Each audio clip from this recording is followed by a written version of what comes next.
All right, San Diego, Southern California. What's going on? Hour one. John Schaefer, Sammy Long hanging out for the first hour of the show. Will Brinson, I think he actually called the Super Bowl, by the way. Kid you not.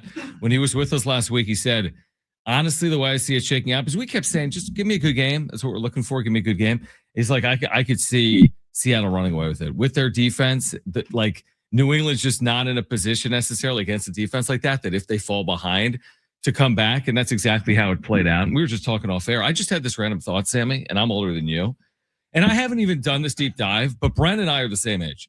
If you take someone in their mid-40s listening right now, so let's say we've been watching the Super Bowl, like me and Brent, for the better part of the last 40 years, which we basically have been, and I haven't looked at this. I kid you not, I bet half of the last 40 Super Bowls have not been good. Now, for every great game, and there have been great games, the Chiefs-Niners games have been it's fair. It's a fair, yeah. And it's not, there's no problem with it. I mean, people are still going to be there. It's not like, oh, only 9 million people watch the Super Bowl. I mean, people are going to be there for it, but it's just kind of like everyone puts themselves around the television. I'm not kidding, Sammy. I fell asleep twice during the game. It was right. It was a bit of a snooze fest. I'm happy Bad Bunny saved that thing at halftime because it needed a little life. Some oomph for something. We were just talking about it. I feel like that game, outside of being a diehard NFL fan, there wasn't a lot of stars. Like, it was weird. Like, even Jackson Smith-Njigba is a new star to this league. Yep. Sam Darnold was a cast off who everyone thought was a quote bum and was kind of forgotten about. Yeah. Then is winning a Super Bowl. Drake May, new to the NFL.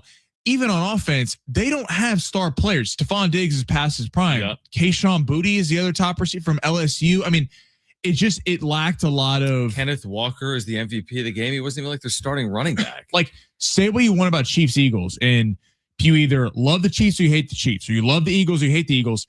Patrick Mahomes, Travis Kelce, Jalen Hurts, Saquon Barkley. I mean, you're talking about guys that casual fans see in commercials day in and day out 100%. And are household names. I feel like it lacked a lot of that. And to the Seahawks' credit, I think they knew that New England really had nothing coming back offensively. So it was like, you know what? We're not going to press our luck. We're going to kick field goals and kind of just put pressure on them. It was like a throwback to your point about, Super Bowls over the last 20 years. It was like a throwback NFL game. They didn't go for it on fourth downs. There wasn't a lot of that outside of New England at the end of the game. There wasn't even a lot of trick plays. They didn't really pull out. Usually the Super Bowl, there's some big fun play like the Philly special that everyone points to. There really wasn't. It just kind of felt like Seattle dominating New England because they were so bad yesterday. Like I just asked ChatGPT. I said, how many of the last 40 Super Bowls, we could do it all 60 if you wanted, but more recently for, let's say, if our listeners are in their 40s or 30s or 20s, but there's listeners that are obviously older than that. But I just used the last 40 as an example. And ChatGPT said of the last 40, roughly 10 are widely considered great games. Which, again, I guess in sports, it's like if you watch an NBA game, no more than 25% are going to be considered. Now, it's a 7-game series, though. So it's not like you need all 7 games to be iconic. But if there's that iconic 5th game where Kobe hit that shot or LeBron had that moment or Kyrie Irving or Steph Curry, where you're rolling the dice on this one moment in time. Like, the thing with the NFL is we're led to believe that the margins in these games are so thin, even good and bad. The spreads are 7.5 points in a regular season. So you're like, oh my gosh, there's a lot of close games.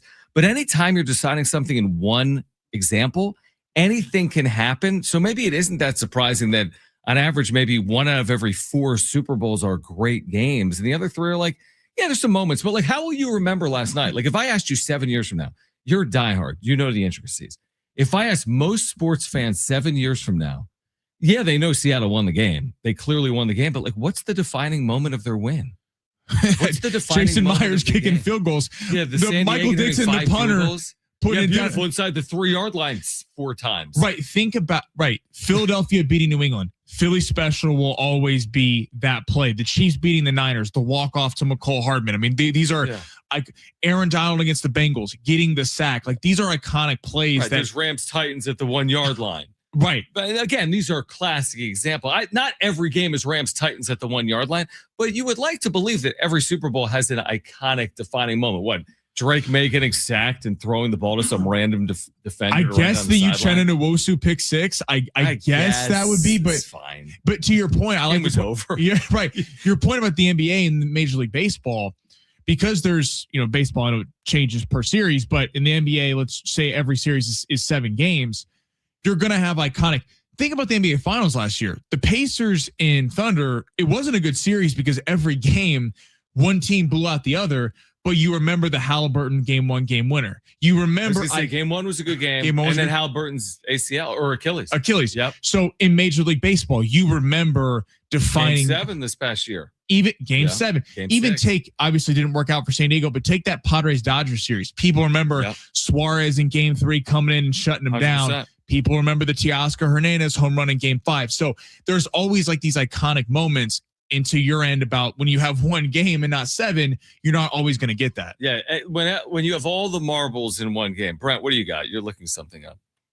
I thought it was kind of weird because, to your point, John, it feels like it's been like a decade since we've had like a close Super Bowl. Well, we've had the Niners, but the Chiefs and the Niners. Yeah, well, that's what I was going to get at. If you go back to 2023. We had Chiefs Niners, which was notorious because remember the Niners forgot how overtime worked. Yeah. And the year before that, Chiefs Eagles was 35 or 38-35. That was a great game. And the year before that was Rams Bengals 23-20. So we had 3 games that were all settled within a field goal, and I forgot all of them. And to Brett, to your point, think about the iconic finishes. So as a Chiefs fan, I really enjoy both of those Super Bowls, but the 2 Super Bowls they won against the Niners, they had late comebacks. The Chiefs were actually playing terrible the first 3 quarters, and it didn't even look like it was going to be a game. Take the iconic Brady Falcons comeback. The game was terrible for 3 quarters. It was 28-3. Yep. Falcons were going to wind the clock down, and then you had an amazing quarter of football. So outside of the first Chiefs-Eagles game and that Bengals-Rams game, there hasn't been a great start-to-finish Super Bowl in a while now. Right. So I guess my overall point, and I think most people agree with this, for every Chiefs-Niners overtime game, there's Seahawks-Patriots. For every Rams-Bengals, there's Bucs-Chiefs during COVID. For every New England comeback from 28-3, there's the Patriots-Rams 13-3 game where the Rams did absolutely nothing. Right. Everyone thought the Chiefs and Saints should have been in because of the 2 penalties in the AFC and NFC title games. But again, it's almost like, you know what? Maybe some of it is more on like the fan. It's like the NFL leads you down a path that all of their games are great and anything can happen. And oh my gosh, look at these margins and 1 muff punt and 1 55-yard field goal and 1 big play. And it's true. I mean, in week 2 of the NFL, there could be 3 ridiculous endings within 12 minutes of each other. But again, especially I think for people specifically in their 40s, if you grew up in the Dallas hammering Buffalo era and the Niners smoking like the Broncos and the Niners smoking the Chargers, there was like a 10-year run where this is where the NFL deserves almost all of its credit. Like as the Super Bowl is blown up, they did it without like classic games. They just did it as like a marketing vehicle. It became like a national holiday. It didn't need the game to support it becoming a national holiday. You could argue it was just like, and it is now. I mean, the game's completely secondary for most Americans. I mean, Americans it's commercials, halftime show. It's there for it, you know? So anyway, last night, again, did we watch the game? Will it be 100 million plus viewers? Will they be setting streaming record? Yes, all of it. I'm sure all of it. I'm just hoping the next time we were having this conversation, ramping up to the next Super Bowl, talking about it for 2 weeks, the game is better than what we just saw last night. So I just asked Google how many of the 60 Super Bowls have been close games. Yeah, what they said. And Google AI said, well, they only estimated approximately 15 to 20 of these 60 Super Bowl games were considered close, and they considered close by a point differential of 4 or fewer. What's the best Super Bowl you guys ever watched? I mean, I think for me, I would say the Rams Titans ending to me 1 yard line was like that's like forever in my brain. But again, a lot of it is through the prism of who are you rooting for. I mean, obviously for you, if you grew up a diehard Chiefs fan, it's the Chiefs winning their first Super Bowl forever. If you grow up a diehard Bears fan, like I think you're looking at it through a different lens. Right? I was too little for the Bears Super Bowl. I was like 5 or whatever. Yeah. You know, but I mean, I think the overtime, the most recent Chiefs Niners overtime was a great game. An unbelievable game. I didn't think the Chiefs Niners initial Chiefs comeback was as good as the overtime game. Definitely. Right? Definitely. Where they came back from 10 down though in the fourth quarter. They both came back 10 down, but the Chiefs kind of dominated in the fourth quarter. The Niners, what made that game so great is they marched down the field in overtime and got a field goal. The Chiefs just went and got a touchdown. Right. So it was so up in the air. It was just a great game. I always liked the Green Bay Denver one when John Elway leaped into the air and got spun around and helicoptered towards the goal line. And it's also funny how obviously there's so much pressure around the game. To your point, it is a national holiday. I mean, people who don't watch a single NFL game all year are watching the Super Bowl. It's not every primetime game. Every Sunday Night Football is a great game. Usually the game of the week in the NFL is not the best game. It's Jags Titans that ends up being some overtime classic. And it is funny that we think that this, just because it's the quote Super Bowl, it's just going to be some unbelievable game between two teams. That's why I laughed this morning. I saw the meme of they did the Scooby-Doo meme of let's see who you really are, and they took Super Bowl 60s and went off Thursday Night Football. Yeah. Well, here's the one thing I will tell you right now. If New England is anywhere near Super Bowl 61, I have a problem with it. Like, I'm they're sorry. Not going to be. If they're anywhere near that game, and by the way, Drake May, like if you're New England, you know how sometimes you just know it's like you're not going to win a Super Bowl with them. I'm just telling you right now, they're not going to win a Super Bowl with them. You're not going to win a Super Bowl with Jimmy Garoppolo. They didn't. You're not going to win a Super Bowl with Colin Kaepernick. You know, like some players, you just understand it. I feel like for others, like if you're Tom Brady or Patrick Mahomes and you lose your first Super Bowl and you lose 35-28 and, you know, you throw for 311 yards and you throw 4 touchdowns and 2 picks. We're like, wow, Mahomes is 23, but man, can you believe with Drake May? I'm sorry. And by the way, I don't need to see Seattle in the next Super Bowl. Right. I really don't. I would, if Seattle or New England are in the next Super Bowl, I'm going to have reservations about thinking it's going to be a great game. Totally. Because you had a team in Seattle that's carried around defense. And the Patriots Vegas was trying to signal everybody. We talked about this last week. They released the odds for next season. They were 16th, and this was before the Super Bowl.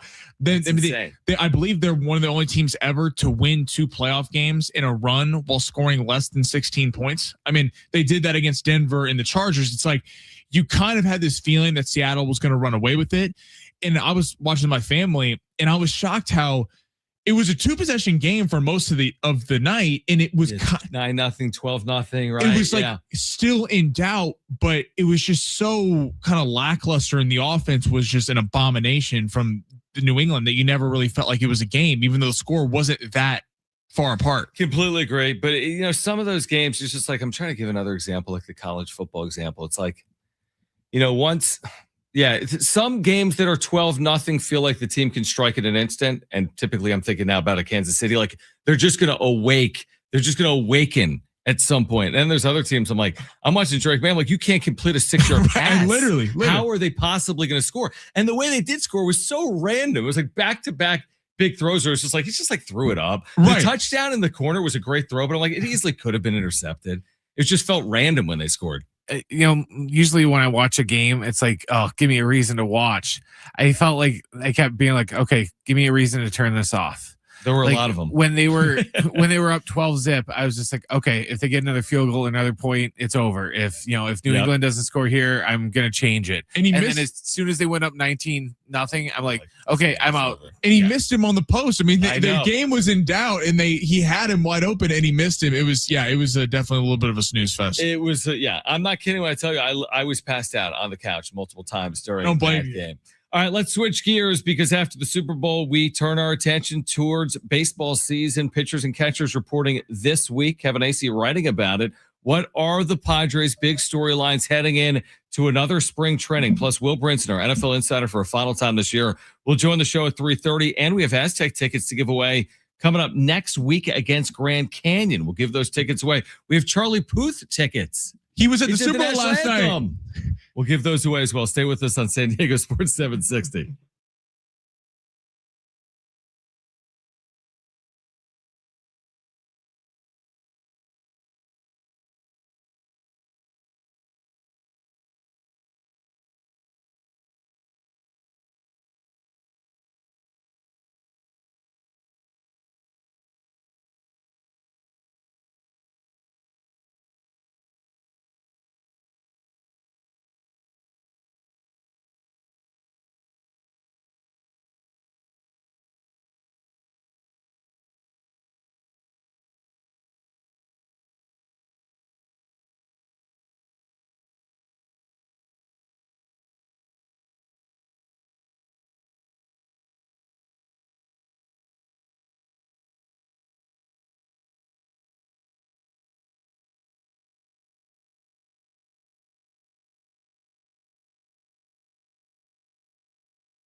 All right, John Schaefer, Sammy Long. Do want to remind you that San Diego State actually has the week off. They'll play Nevada on Saturday back at Viejas Arena. Pregame coverage at 6. All of the tip for you after 7 on your home of the Aztecs, San Diego Sports 760. We'll touch on San Diego State later in the show. You'll hear from Brian Dutcher postgame. You talk about a beatdown. San Diego State in Colorado Springs taking care of business. I think Mark Ziegler had it, I think the next day after the game, that Dutch said in the huddle, when they were up 36 with 8 minutes left, he said, maintain the 36-point lead. You can have back-to-back days off. And they played well down the stretch. Yeah. Now they won by 34. And he told him in the locker room, you could still have 2 days off, which he said heading in, they were getting 2 days off regardless. But he told him if you can maintain that, because the thing is we talk about a lot in college basketball, it's like they'll build a 19-point lead and then they win by 9. Right. They build a 20-point lead and they win by 12. And everyone gets into it with me. And I understand it. They are right to some extent. The margin matters. I didn't hear as much though the other night, like, hey, they were supposed to win by 21 and they won by 34. It's tough as a college basketball program, I'm sure. And obviously, Coach Dutcher knows exactly what he's doing, but it's funny because it's probably a tight line to walk, because at the same time you want to win by the margins for this season, but then you also want to get your reserves some run in case guys get hurt. So it's like in the NBA, you don't have that problem. If you're up 30, you're just going to let your guys run and throw them in and get your guys some rest. But it is kind of a not talked about issue that college basketball coaches have to deal with a lot throughout the season. I always say, though, at the end of the year, is the selection committee going to be like, you know what? Aztecs are the first team out. If they would have beat Wyoming by more than 9 at home on February 3rd, we'd have them in. Kept them out. Like, it's never as simplistic as that. It's more likely, you lost a game at home to Troy. And if you would have won that game, that something like that could be the difference. But rarely is the one margin going to be impactful in who is in or out of the field. All right, spring training is about to get underway. I think the media has availability with Padres executives maybe as soon as tomorrow. I think I have that right. If it's not tomorrow, it's the next day. And Kevin Acey's been writing about this. So here's what Kevin wrote today. He'll join us all season long as our Padres insider. In terms of the storylines heading into spring training and during spring training, and how many times have we talked about this, me and you, over the last handful of weeks? AJ Preller's contract status. That to me is as big as they come. The ownership question, that to me is as big as they come. 5th starter. What are they going to do? Do they have money? Is it via trade? Does someone emerge, right? That's huge. Can they add another bat? They just added Miguel Andujar, as we talked about last week. And then also the other question is like, what is Craig Stammen? What is he like as a manager? Like, what he has gone completely under the radar in the last couple of months. Who is he as a manager? But would you agree? I mean, we're not really missing anything, or Kevin isn't, right? When it comes to ownership, AJ Preller, one more starter, potentially one more bat, and then Craig Stammen making his managerial debut in 2026. 100%. I think those are the most pressing issues going into, or pressing questions going into the season for the Padres. That's what makes the Preller one so kind of puzzling to me, is that one could get resolved. And that one in the 5th starter could get resolved in a day if they did 2 contracts, and it'd be kind of two check marks off the list. The organization being sold, the team being sold is going to drag out for a long time. We'll see with the bat. We'll see if Andujar can kind of bring something. Had a great rookie year and then was kind of a little bit of a cast off, but came back a little bit last year. So I like the signing for the number. But it does feel like some of these guys are kind of getting taken off the market a little bit in terms of Framber Valdez last week and some of these big name pitchers. And I know AJ Preller works late, and that's kind of been a consistent thing throughout his tenure, is that he waits into spring training and then has a big signing. But you feel like you would want to get on that. My only thought is that maybe they're waiting on the Darvish money. That story kind of went dark. Is he voiding his contract? I don't know, but it does feel like the 5th starter and him having a contract extension could be solved in a day, and it isn't. The deja vu part of this is every year with Jim, when we did this show, which is 4 years, it was the same every offseason. Jim was like, they still need a left fielder. They still need a first baseman. They still need a starter. And I'd be like, well, they're going to do it. They're not going to they're not going to get to opening day and be like, oh, we forgot the left fielder. Right. Yeah. And like to that point, it's like, think about what they do typically in Februarys and Marches. Like Sean Manaea was a late addition in 2022. Michael Wacha, they signed in 2023. Trading for Dylan Cease right before the 24 season. Nick Pivetta in February. From an offensive perspective, Jurickson Profar in 2024 in February. Gavin Sheets in 2025 in February. So I guess my point, and your point's valid, which is like, you could do it all in a day. Everyone thinks like transactions. Oh my gosh, there's only 3 weeks. Who cares? You could sign anyone in any moment.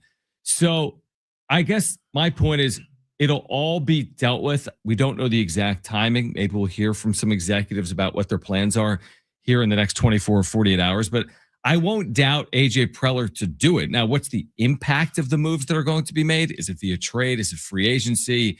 Is it minor league free agent? Is it internal? We'll see what the impact is. But the moves that need to be made will be made. Trust me, even if it's February 10th. It's just surprising if you're AJ Preller, not that he has total control over this, is that he wouldn't want to answer some of these questions. And right. That makes you think that he's holding out on the contract. We've talked about that a lot to see if, maybe he wants to test his options. But I mean, at this point, I don't really get it because it's like the season's almost upon us. It's not like you're going to go be the GM of somewhere else by not signing. It feels like he's gonna get asked about it tomorrow at media availability. It just feels like more problems for him. I think it's tomorrow. I've been running all over the place, but I feel like Kevin told us that media availability is tomorrow for the Padres in Peoria.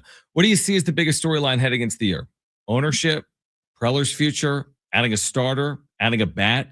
70470, start it with the word team. That's 70470, start it with the word team, or call us 877-767-4760. That's 877-767-4760. More on that on the other side, plus great giveaways for you today. And Will Brinson, our NFL insider, will join us live coming up at 3:30 here on San Diego Sports 760.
This report is sponsored by Anderson Plumbing, Heating, and Air.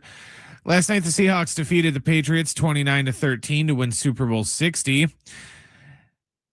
The Red Sox acquired third baseman Caleb Durbin from Milwaukee in a 6-player trade today. Also, Marcelo Zuna decided to sign with Pittsburgh on a 1-year, $12 million deal. Tonight, we have Lakers basketball on San Diego Sports 760 when the team takes on OKC. Our pregame coverage starts at 6:45. The tip will be around 7. Choosing the right home service company isn't just about fixing what's broken. It's about trusting who's in your home. That's why homeowners count on Anderson for friendly professional service that keeps everything running right. Visit AndersonPHA.com.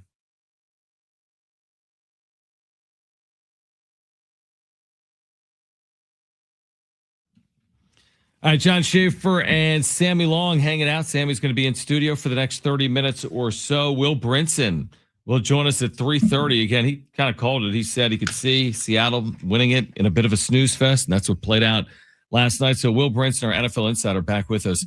Coming up, he'll be with us again at 3:30. I want to get to this text that just rolled in, Sammy, off our text line.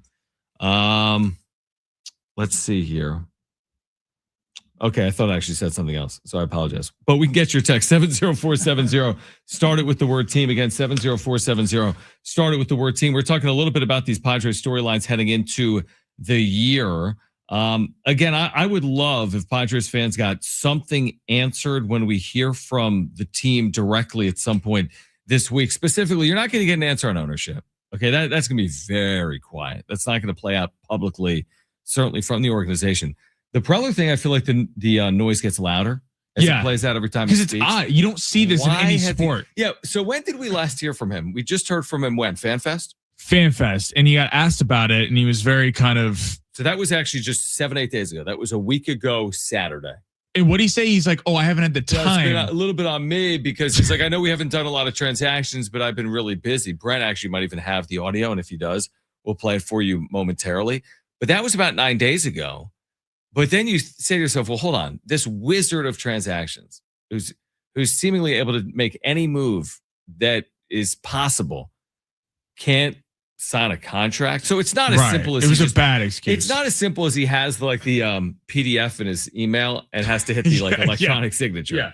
It's clearly more of a back and forth, whether it's dollars, length, power. Like, who do you report to, AJ Preller, moving forward? Is that even answerable as they potentially have this ownership, the ownership in flux? All right, this was again this past weekend from AJ Preller during FanFest. I mean, honestly, I think part of the timing piece, I think a little bit is on me in terms of you get into these off seasons. I know we haven't been super transactional. We did the Michael King move. We added Song. But it's, like the focus on winning and putting a team together and free agents and trades. I'm not great at, kind of like focusing on anything other than that this time of year, so I think that's been part of it. And ultimately I think I've been very consistent. I think you guys know, pretty realistic when it comes to making deals and what it looks like. And I think the biggest thing is, just in terms of I think when win-win deals is when everybody's fair and they're honest and realistic, and I expect something to get done, continuing to talk. And, again, looking forward to continue to talk about the team and the, what we're trying to do to put a better team on the field. So that's been the focus. He said the silent part out loud, which he never does, which is, you guys know me. I'm looking for win-win deals. I want it to be fair. Like he said that about his deal. Mm-hmm. He snuck that in there in the final 10 seconds. He snuck in. He wants a win-win deal. He wants it to be fair. So he's now implying it's a one-sided deal. It's not good enough for him. And from the Padres' perspective, you've let this linger into 2026. Play with fire, get burned. Like, literally, play with fire. In real life, you get burned. The Padres allowing this to play out like this, they're leaving open the possibility of having him walk. It's just a possibility, and but that's now at least a possibility. Could this, because you don't normally see this in whatever sport, could this play out into the season? I mean, it sounds crazy. Yes. You'd think, no way would you let a GM not have a contract going forward while he's making moves, but then at the same time, you also would never let a GM not have a contract making moves in the offseason, signing players, possibly trading players with nothing going forward. So it's just normally I'd say no, but then the way the Padres have handled things, to your point, has not been the huge for most organizations. I mean, if it does get resolved in season, it almost makes them look like, it looks bad. I think it's like totally you couldn't resolve it. You had the 6 months, and now you're figuring it out when other things are more pressing. I would be the first to tell you, like I'd like it to be resolved in general. I think he's earned the contract extension, and I think the Padres have publicly stated they want him here. I would say you're taking away from the way he should be using his time if you're dealing with it in their season. Like if all of a sudden it's April and you're still doing the back and forth, it's like, well, hold on. Like you're in the midst of your season. There's more pressing matters now. That's why really now is the time, because WBC and spring training, like there are now issues. You're going to construct rosters and be dealing with all types of things that need to be determined over the next 6 weeks. This should have already been resolved. And once it is, it's water under the bridge, so to speak. Well, and you would think that with an owner's selling the team, that's obviously going to have a lot of questions of timeline. Yeah. Who is it? Are you interested in running the team this year? That's all going to be there every night at the post game presser. Then to add that your GM doesn't have a signed contract. Like, I don't know if it's that they hope that people are kind of forgetting about it because the sale of the organization is probably taking precedent over AJ Preller's contract outside of the diehard Padre fans. But it's so surprising to me. This can't, to your point, be a good look for the Padres. I don't really know what they're doing unless AJ Preller's like, you know what, you guys waited this long, screw you. I'm going to do my own thing and we're going to let this thing play out. Yeah. Part of me does wonder if Preller is waiting on the ownership move to be official. Like, do you sign a piece of paper knowing that your boss is about to change? It's like, if you're going to be, it's a valid point. If you're going to be, the head coach at Penn State, don't you want to know who the athletic director is? These things are if you're the athletic director at Michigan, don't you want to know who the president is? Like, who are you reporting to? If AJ Preller goes out and signs himself to a 4-year deal, and then there's wholesale change to the organization, including the structure in which you're reporting and the dollars in which you're spending, I mean, that's tying your own hands behind your back. It also, I don't know how you feel, but it certainly has felt like the Padres have left AJ Preller out to dry a little bit at these press conferences, in that we don't really hear from John Seidler. Right. We don't. Eric Krupner rarely. Every once there was an article a couple weeks back, but that there wasn't much in that. It just feels like the Padres are kind of treading water and then throwing AJ Preller out there to the press, and the press are asking all the right questions. Why don't you have a contract? What's the update with the organization? And then to the point that you threw out last segment, what's the most pressing need?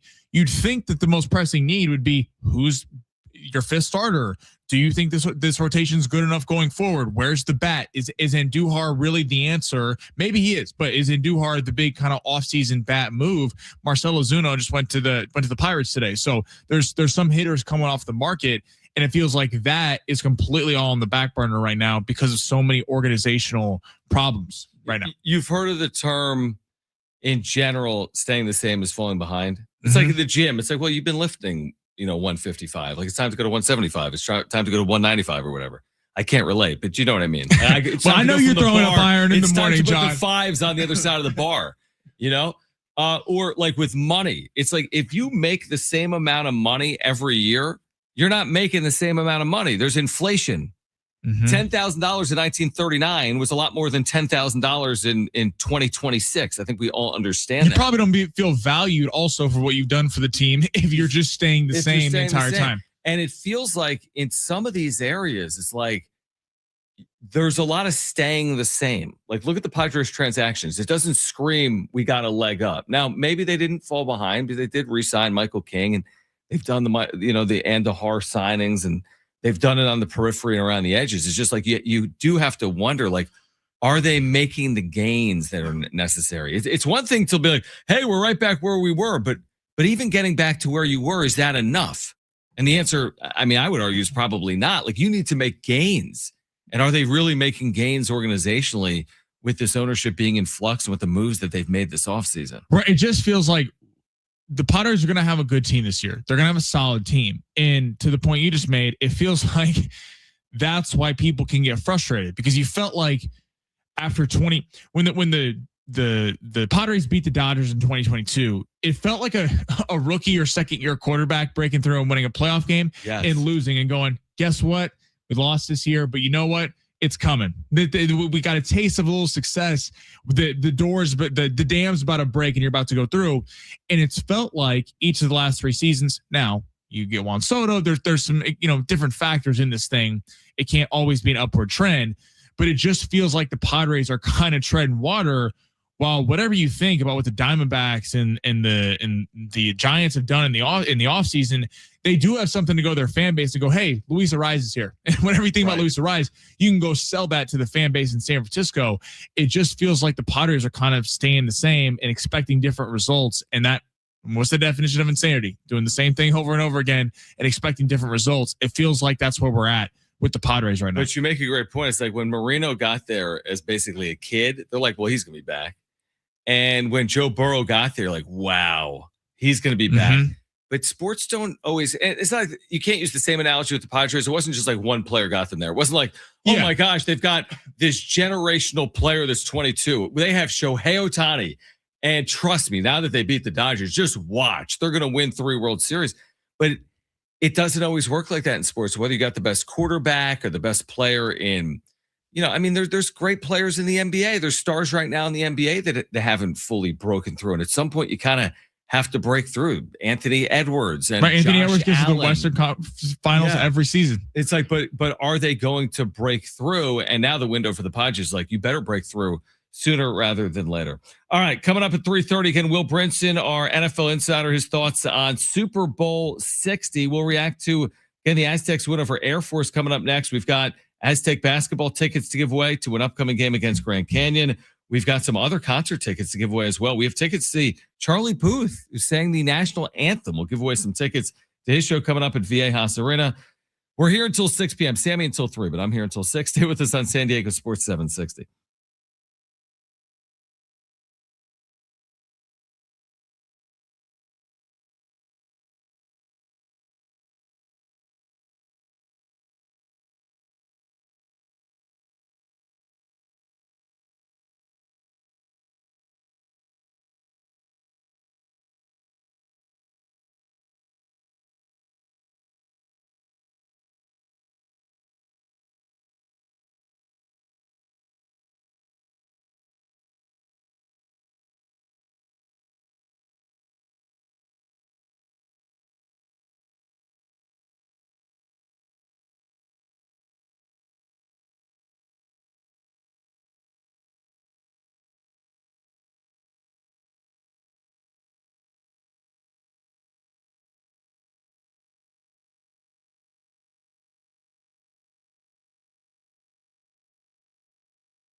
All right, San Diego Sports 760. Will Brinson is going to join us coming up at 3:30. I wanted to get Sammy's thoughts on this. There's a lot to get to. We'll get back to Padres spring training, get underway this week. We'll talk about Super Bowl 60 with Will Brinson. We'll give away some Aztec tickets for their upcoming Grand Canyon game. We'll give away Charlie Puth tickets. How about that?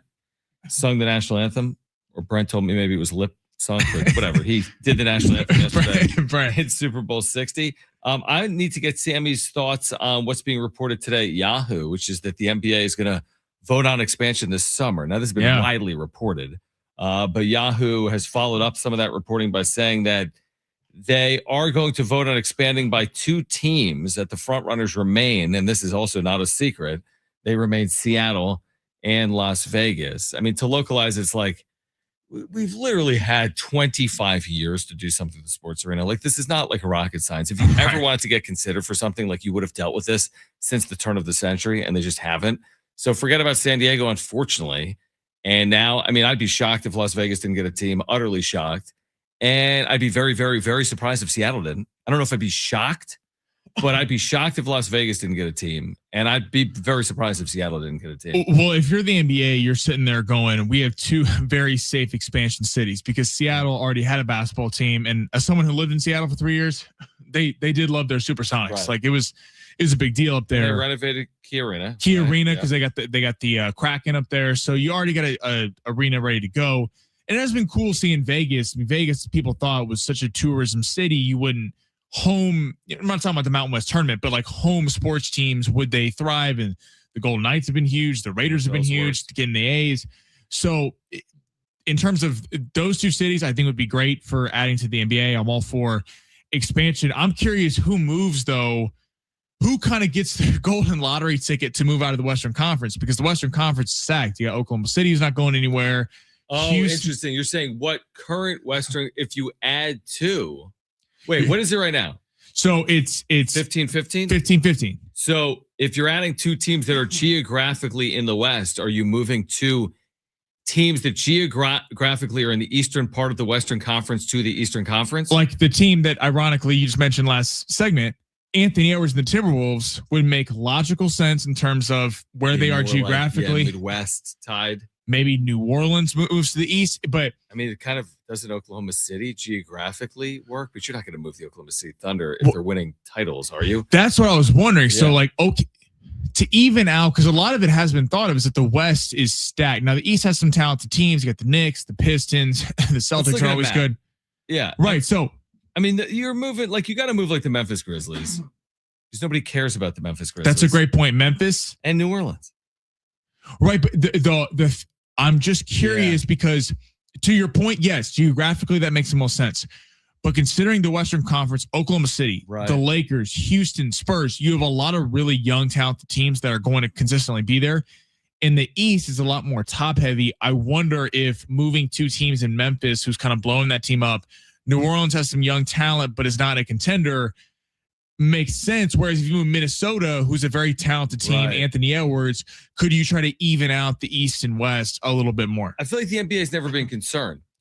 It's typically been like dominant conferences where, I mean, it's a fair point. It's like, what would you do in that instance? I mean, or do you like kind of blow the whole thing up and go back to when I was a kid? I'm sounding like Steve Hartman. Like Raiders, 1970. I still think there are technically NBA divisions. Is that correct? Do divisions actually exist? Yeah, they don't really matter. They don't matter. It's like back in the day, there were divisions. Like, could you actually go to 4 8-team divisions and That'd be fun. That matter? Or 8, remember what they're doing in the NFL, what they might do in Major League Baseball, if they get to 32, is to go to 8 4-team divisions. It gives you all types of possibilities. It also gives you scheduling advantages. Now, all of a sudden, creates rivalries back in the NBA. 32 teams, like, it kind of sucks when the Sixers and the Knicks, they're like 100 miles apart and they're going to play twice. Like, why don't the Sixers and the Knicks, I'm making this up, play 4 or 5 times? Why don't the Clippers and the Lakers play 5 times? Do you really have to have the Sixers play in LA and the Lakers play in Philadelphia every year? Or could you flip-flop back and forth? It's a great point. And what have we talked about with, especially with baseball and basketball, rivalries have gone, not all, the Padres and Dodgers are a prime example of what I think a lot of leagues aspire to be. The NFL naturally, because you're playing a team twice every year, one home and away, and with the limited schedule, it's a violent sport. You're going to have rivalries. the NBA historically has had a lot of great rivalries, but the problem is the Lakers and Celtics play twice a year. To your point. Yeah. So I think people would sign up for more Lakers Celtics games. I think people, Memphis and Golden State had to pop in there for a minute with the John Morant, Curry years. Like those were kind of fun games that people got up for. I'm excited about the NBA expansion. I think those cities it certainly will work. But to what you said, would the NBA have the guts to move Oklahoma City if they're the cream of the crop in the NBA to move them conferences in the middle of a potential run? No way they would. And now they look at them on a map. I always think Oklahoma City is more eastern than it is. It's literally in the exact middle of the country. In fact, it's further west than the Dallas Mavericks. Because they're not going to split up the Dallas team. Yeah. Spurs, Mavs, and Rockets are all going to stay in the West. Yeah, exactly. So, but here's the broader point about expansion is that we're in San Diego, and the issue with being in San Diego is you're in San Diego. You see what I'm saying? Because all the advantages we enjoy by living here, you get thrown into this box of, well, it's just Southern California, and it's just in the corner of the country. And it's close to, you're landlocked because you got the ocean on one side and Mexico on the other and the desert and LA on the other side. And they've already had the NBA and it didn't work, right? Didn't work, quote unquote, before. But it's like, you're going to bring two teams to the geographic footprint that we're in, as in Vegas isn't far. Seattle's in the Pacific time zone. Right. But there is no chance in hell, unfortunately, with Sacramento, Golden State, the Lakers, and the Clippers, that, you know what I mean? Like, and you have one of the biggest brands in sports 2 hours north. The only shot, which was a bummer for San Diego, you felt like Clippers. When Ballmer made that article, he was in the LA Times talking about it's weird when they had been better than the Lakers for a few years there when the Lakers were down, being second fiddle in your own city. It's like people just don't care about it. Everyone's predominantly a Laker fan. You felt like that was a real opportunity for if he had moved the team to San Diego, but in terms of evaluation, why did Spanos go up there? That's a whole debate. But, it's just simply being 2 hours up north, your evaluation goes up, even if people don't necessarily care about you. It would at least be worth 5 minutes of our time if we had some brand new gorgeous arena. Kansas City with Sprint Center for years. Will the NHL come? Will the NBA come? It's a legitimate conversation. How it never did is kind of fascinating. And it actually speaks to the broader point of why you wouldn't necessarily just go build a $2 billion arena without the assurance of the NBA or the NHL. But unfortunately, you can't even have the conversation here. They can't even play college basketball at the sports. You know what I mean? Like there's not even a modern venue, unfortunately. It sucks because you feel like if they built a whole arena, you could build it around concerts, fights, everything that tennis matches, everything, and then hopefully getting a team. But to your point, it's a lot of tax dollars for the possibility of a team coming. Yeah. But as sports fans, it would be great. No doubt. All right, Sammy, appreciate you, man. Your boy's the best. Sammy's going to be with us all week through Thursday, actually, right here in the 2:00 hour on San Diego Sports 760. We're going to hear from Brian Dutcher after that win over Air Force on Saturday. San Diego State winning, going away by 34 points. We'll hear from Brian Dutcher coming up. Plus, Will Brinson, our NFL insider, at 3:30 on Super Bowl 60. Plus, coming up, we'll give away Aztec tickets to their upcoming game against Grand Canyon at Viejas Arena. Hour 2 coming up next on San Diego Sports 760 and live on the iHeartRadio app.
This report is sponsored by Staples Stores.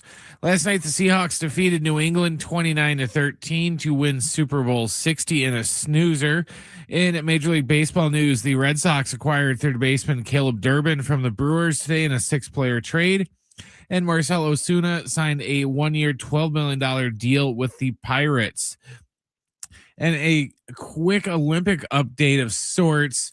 Lindsey Vonn has shared that she has a complex tibia fracture and is going to need multiple surgeries to fix properly. She said today on her Instagram page.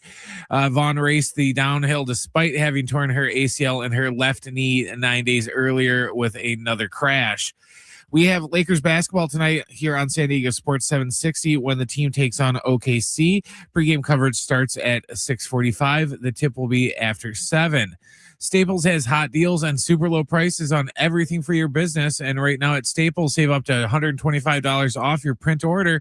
Exclusions apply. Shop Staples in store, online, or in the app. Ends April 18th. Visit staples.com/print for details.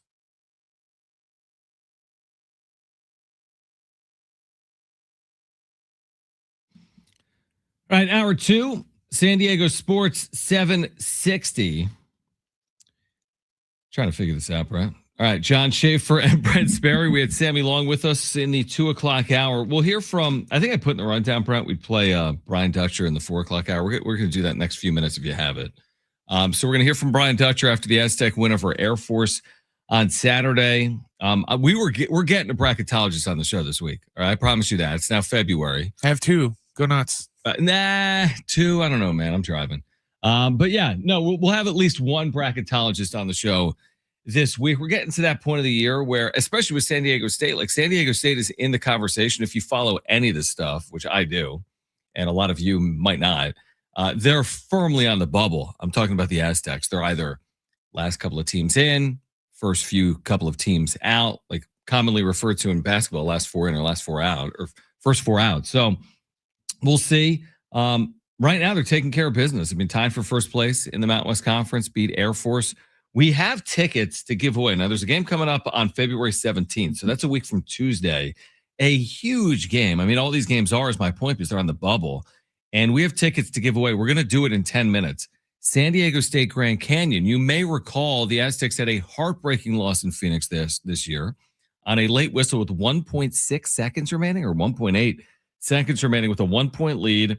Grand Canyon would sink 2 free throws and beat the Aztecs in Phoenix. So San Diego State looking for revenge, or trying to avenge that loss. And we have tickets to that game. We'll give them away in the next 10 minutes. Will Brinson, our NFL insider, will join us coming up at 3:30 with more on Snooze Fest 60 that played out yesterday in San Francisco. Where does this start, Brent? Is this the entire interview contained, or do I throw to it with just thoughts on the win, right?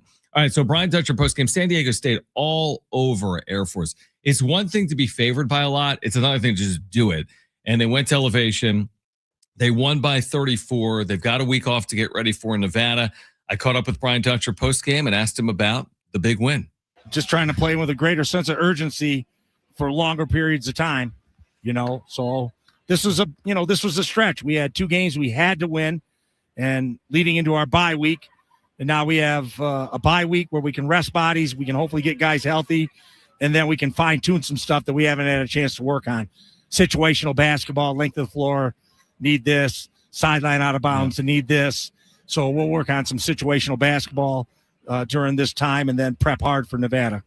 Dutch, Air Force scored the first 5 points, but then you went on, I think, maybe a 21-2 run, and you did it by forcing turnovers. You forced maybe 11 or 12 in the first 11 or 12 minutes. How critical were you look at the turnovers in this game and all the points off turnovers? It felt like those turnovers really led to offensive opportunities tonight. Yeah, we forced 22 turnovers. We only had 6. Yeah. So we had a lot more opportunity than they had. And so we took care of the ball, which was on the board, is important. Locating shooters. Whenever we play teams that have worse records than us, that anybody would consider an upset, it's always the 3. Yeah. And so we didn't want to walk into a night when they had 12. They had 6 at half. We still had a lead, but then they only had, I think, 2 the second half. So they averaged 6.5. We gave them 8. We didn't give them 12, and that was a big difference. Dutch, can you talk about Farrah Compton at both ends and the impact he's making, specifically in this game? He just had some incredible moments for you tonight. Yeah, Farrah was spectacular. And someone told me he didn't have a foul. That might be the first game in San Diego State history where Farrell Compton did not have a foul. He Me see. He did not have a foul. How about that? How about that? That's the biggest takeaway today? Yeah. It was an incredible game for Farrell Compton. What about BJ Davis, obviously starting for you here over the last handful of games with LC Harrington? I mean, he couldn't have been more efficient, obviously, from the floor. I'm surprised he missed his final shot, although it kind of popped down. It was halfway down. What can you say about BJ right now? Yeah, I mean, obviously, he's a more than capable point guard, a very good point guard. But sometimes his scoring opportunities are limited because he's running the offense. So I thought he did a good job of finding opportunities to score within the offense today, even though he was running the point.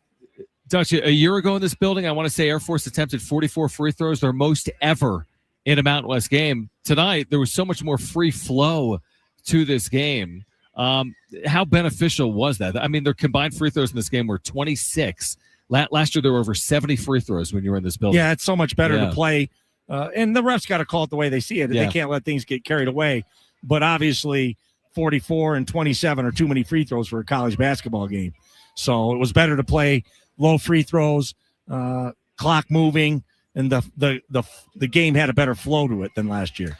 You mentioned what comes next. You'll have the week to get ready for Nevada. You also have some players that are rehabbing, coming off injury. How do you feel about where you are with the bye week coming right now, with your health as you make the stretch run? Well, we'll get with Sergio and the doctors and see how close Magoon and LZ are.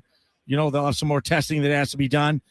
Bird was beat up. He had a sprained ankle. He had turf toe. I wasn't sure. He missed 2 days of practice in the walkthrough today, so I wasn't sure he's going to be able to play or not. So he did a gutty job coming out here and giving us minutes today. You going to take a vacation here to Clune ever again, or is this the final trip inside this building for Brian Dutcher? This is the farewell tour. Laramie, Wyoming, Colorado Springs, San Jose. Yeah. The Aztecs may be back here, but it won't be with me. Well said. Dutch, congrats on the win. First place in the Mount West. We'll see you next weekend, all right? Appreciate it. Brian Dutcher. All right, that was post-game again in Colorado Springs, San Diego State, and Air Force. And now the concern turns to, well, the next game, Nevada. Very quality opponent at Viejas Arena on Saturday. By the way, we're giving away tickets in about 5 minutes, so don't go anywhere. We'll give away tickets in 5 minutes for San Diego State's game next Tuesday in 8 days at home against Grand Canyon. I thought the point there at the end was with San Diego State, I'm kind of like it's a broken record. For them to reach their ceiling, they're going to need Magoon Guath and LZ Harrington, in my opinion, for them to reach their ceiling. Those players are both impacting the game at high levels when out there. And with Magoon, it's just he does it in such a unique way. Just his presence alone, essentially, on defense is going to impact the game positively. And then, of course, his offensive skill set as well. And LZ Harrington has had huge moments for this team in his true freshman season. He's been starting by and large most of the games this year with him out. Again, BJ Davis has been picking up some of that slack. But again, are you going to get healthy or not? And then you've got thin margins, I would say, from here on out. But there's only 7 games remaining for San Diego State, believe it or not, in the regular season. Now they have the Mountain West tournament, which they would love to win. But they have 7 regular season games to play. They are tied for first place in the Mountain West with Utah State at 11-2 overall. And, I don't know if it's as simple as this or not, but I can make it pretty simple. I think if San Diego State goes 6-1 down the stretch, they're going to feel really good about their at-large chances. Now, it's not easy to go 6-1 down the stretch. They still have to go to New Mexico, still have to go to Boise. Boise's playing better. And they still have Utah State at home, not to mention other tough games, Nevada and Grand Canyon at home at Colorado State. So it's an ask to go 6-1, but it's at least possible and gives you a little bit of wiggle room with one game. I think if they go 5-2, truthfully, they're absolutely in the at-large conversation all the way to Selection Sunday, although they will likely need to win a game or 2 in Las Vegas in the Mountain West tournament, and still they'd probably be on the bubble, firmly on it, heading into Selection Sunday. That's how I see it. I think if they go 4-3 or worse, the odds are very unlikely from an at-large perspective. I think if they go 5-2 or better, they completely remain in the at-large conversation. And I think 6-1 or better, and I personally, through my biased eyes, would be very surprised San Diego State would not be in the NCAA tournament if they go 6-1 or better. So that's where we are, Brent. I mean, 7 games to play. Today is February 9th. I want to say the Mountain West tournament starts in a month. And then Selection Sunday's in just over a month. And this season's kind of flying by right now. I agree. 6-1. I think they'll be fine. I'm not worried. Yeah. If they lose 2 games, I'm going to start to worry. If they lose more than 2 games, then I think they're going to be in trouble if they lose more than 2 games. I think you're right. I think you're exactly right. By the way, the Mount West tournament begins on, is it Wednesday? So Wednesday, March 11th. But if San Diego State gets a bye to the quarterfinals, which they should based on their play right now, then they would start that tournament on Thursday. Remember last year they lost in the quarterfinals for the first time in forever. Brian Dutcher had been the head coach in 7 consecutive championship games, his first 7 years in the Mountain West. Last year they got in the quarterfinals. Everyone's like, they're out of the tournament. They were in the tournament. So it's not as simple as any game. And the committee puts no more emphasis on your conference tournament game than they do on November 19th against Lamar or December 1st against Troy and so on and so forth. So they all matter, including this upcoming game Saturday. I think it's a great time for a bye for San Diego State with the Harrington injury, with the Guath injury. If you watch Miles Bird the other day, he is not 100% healthy. Hopefully they can get him back healthy as well. And it's kind of ironic because earlier in the year, we were talking about how we just got to wait for them to start, getting into their groove of playing 2 games a week instead of just, playing 1 game a week and then taking a week off, then 1 game a week. And now here they're back to, playing 1 game a week. And we're like, yeah, this is a good time for it. It's fun. It honestly right now is because they're banged up. And then from here on out, they'll play their 2 games a week. Listen, they've played really well in the league. It's hard to ask for more than this considering one of their losses, it was a coin flip game at Grand Canyon. I mean, they're a whistle away from 12-1. That's life. But they're a whistle or non-call away from being 12-1 in the league. And that probably would give them a little more wiggle room in the final 7 games. But here we are, 11-2 in the Mountain West for San Diego State. If you want to see the Aztecs in 8 days against Grand Canyon at the A-House Arena, we have 2 free tickets for caller number 6 at 877-767-4760. Again, if you want to see the Aztecs 8 days from now, next Tuesday at the A-House Arena against Grand Canyon, we have 2 free tickets for caller number 6. All you need to do is call right now. Pick up that phone and call 877-767-4760. Great giveaway for you right now on San Diego Sports 760. We'll turn our attention back to Super Bowl 60 with Will Brinson joining us at 3:30. We have Charlie Puth tickets to give away today as well. This is San Diego Sports 760. We are live on the iHeartRadio app.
All right, coming up at 3:30, Will Brinson, our NFL insider from CBS Sports. By the way, when we were talking about the NBA expansion, good point from 619, although he could say it nicer. He says this is a cringy conversation because your math illiteracy is painful. Only one team needs to move to the East. Because if you're adding two, one's going to the West. So there are 15 in each conference. You're not going to move two because one's going to go to the West. That's 16. Then one needs to go to the East. That would be 16. Sorry, 619, we made a mistake. And I'm sure you've never done that. So yeah, only one team would need to move to the Eastern Conference. That's a good point. Again, text line is open 70470. Start it with the word team. Again, 70470. Start it with the word team. There truly are, Brent, when you think about like Super Bowls in our lifetime, like there's certain games that are so forgetful that I have no recollection of. I mean, I see a score and I'm like, oh, that's right. Those two teams did play in that Super Bowl, but then like nothing comes to my mind. That already is last night. Like I'm thinking right now, I'm closing my eyes if you're watching on YouTube, and I'm thinking about what comes to my mind when I think of Super Bowl 60. And what comes to my mind is maybe Drake May sucking, like his interception over the middle that made no sense, down like 13 or 16 late in the game. But to me, there's not a definable moment of that game. And there's nothing noteworthy, overly noteworthy. If I was a Seahawks fan, amazing. They won the Super Bowl fair and square. I thought they played well. Their defense is really good, but it's just like a bunch of nothing from like a sports viewership perspective.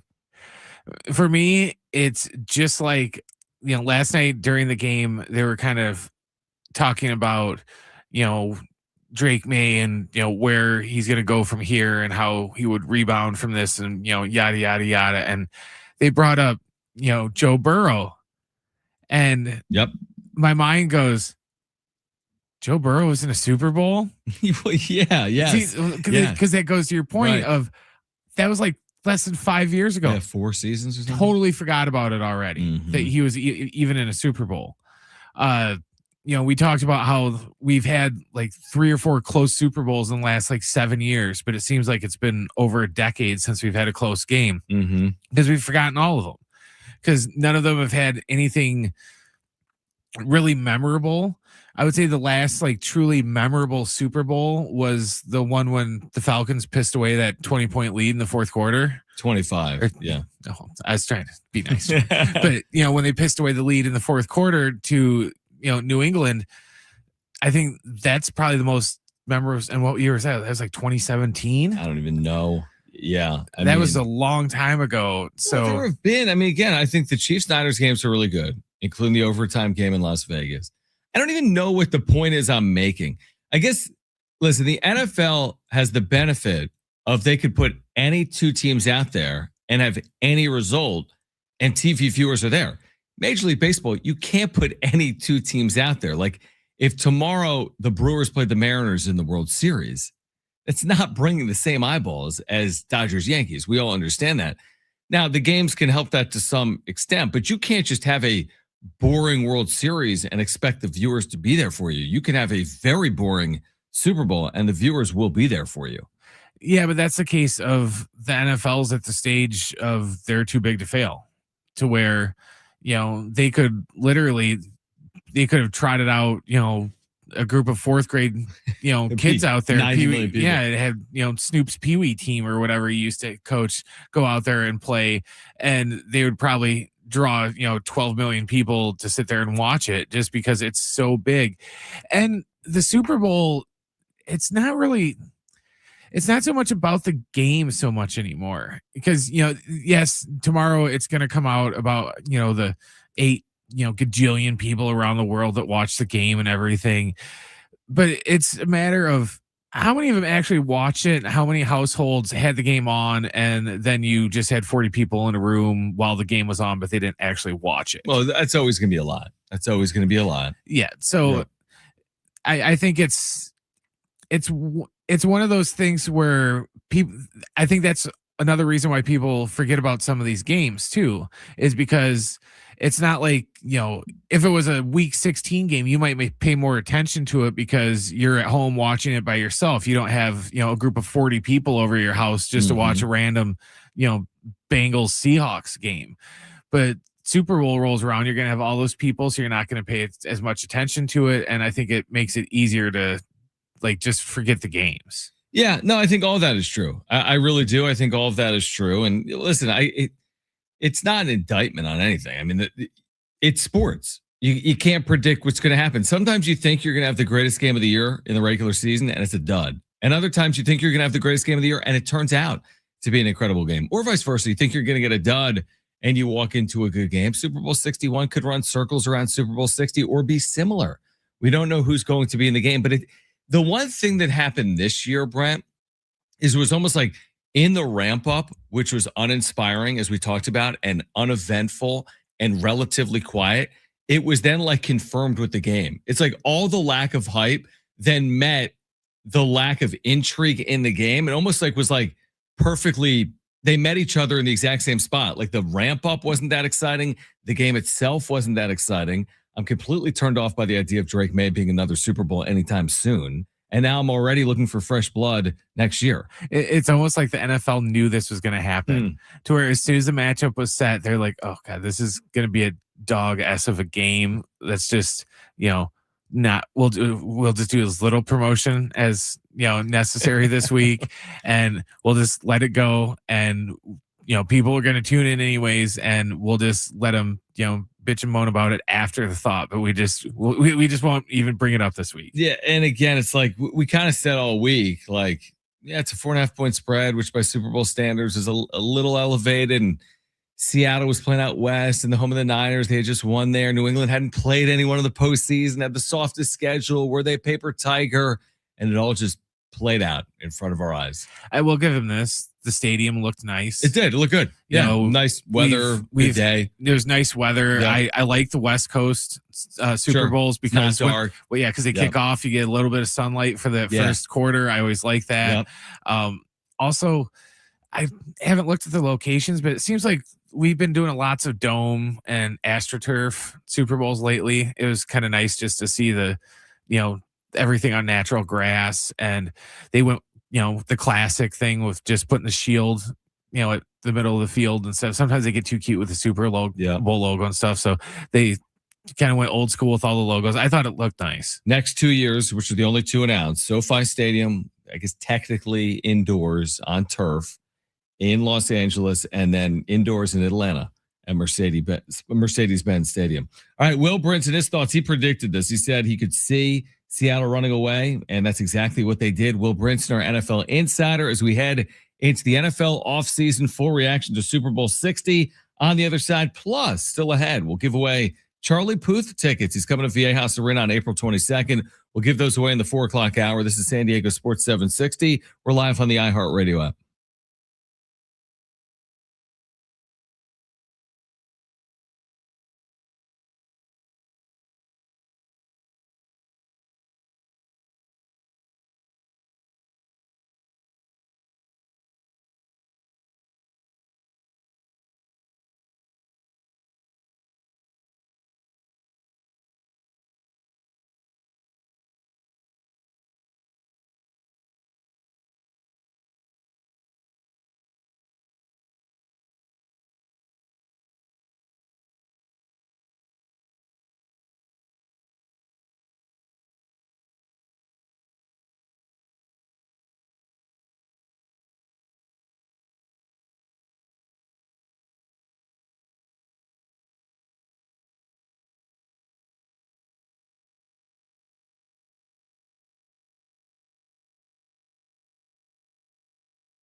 This report is sponsored by Staples Stores. Last night, the Seahawks defeated the Patriots 29-13 to win Super Bowl 60 in a snoozer. In Major League Baseball news, the Red Sox acquired third baseman Caleb Durbin from Milwaukee in a 6-player trade, and Marcell Ozuna signed a 1-year, $12 million deal with the Pirates. We've got Lakers basketball tonight on San Diego Sports 760 when the team takes on OKC. Our pregame coverage starts at 6:45. The tip is going to be at 7. Staples has hot deals and super low prices on everything for your business. And right now at Staples, save up to $125 off your print order. Exclusions apply. Shop Staples in-store online or on the app.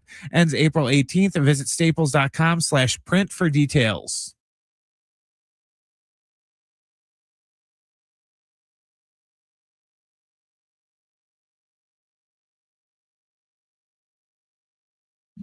All right, Will Brinson from CBS Sports, a final time this NFL season.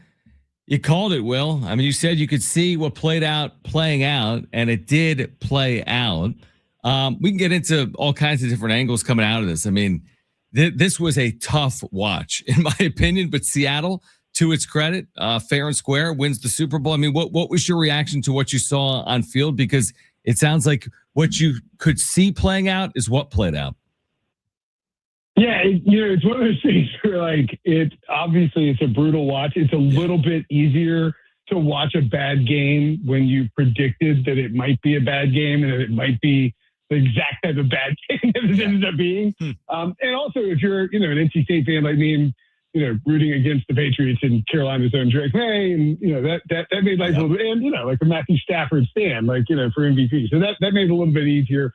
But yeah, I mean, I think, what you saw from Seattle was a game plan of we're going to pass in a lot of spots where New England's not expecting it.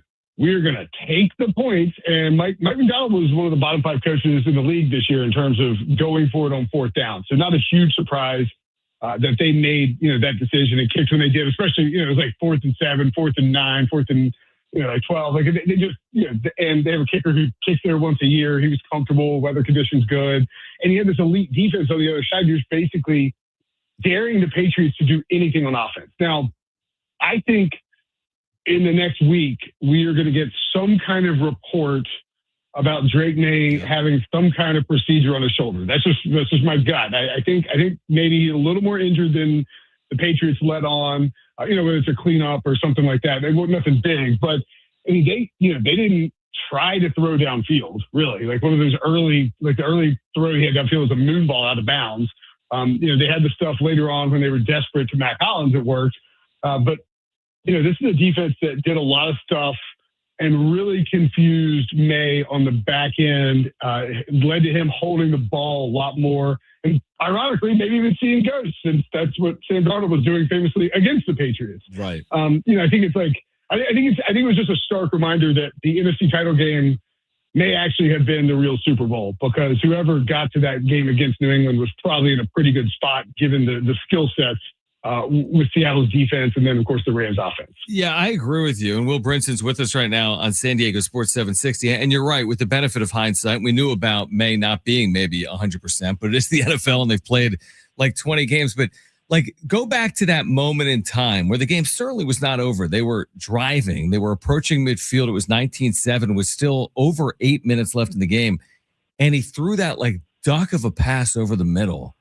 That to me was so egregious, wasn't it? Like, what kind of decision? I don't care how strong your arm is in that spot. It was just such a poor decision. And after a decision like that, and he had a couple of others, he threw a ball up to 3 defenders at one point. I get it, they were trailing, but coming out of a game like that, how much confidence can you have in Drake May to win in that type of spot moving forward?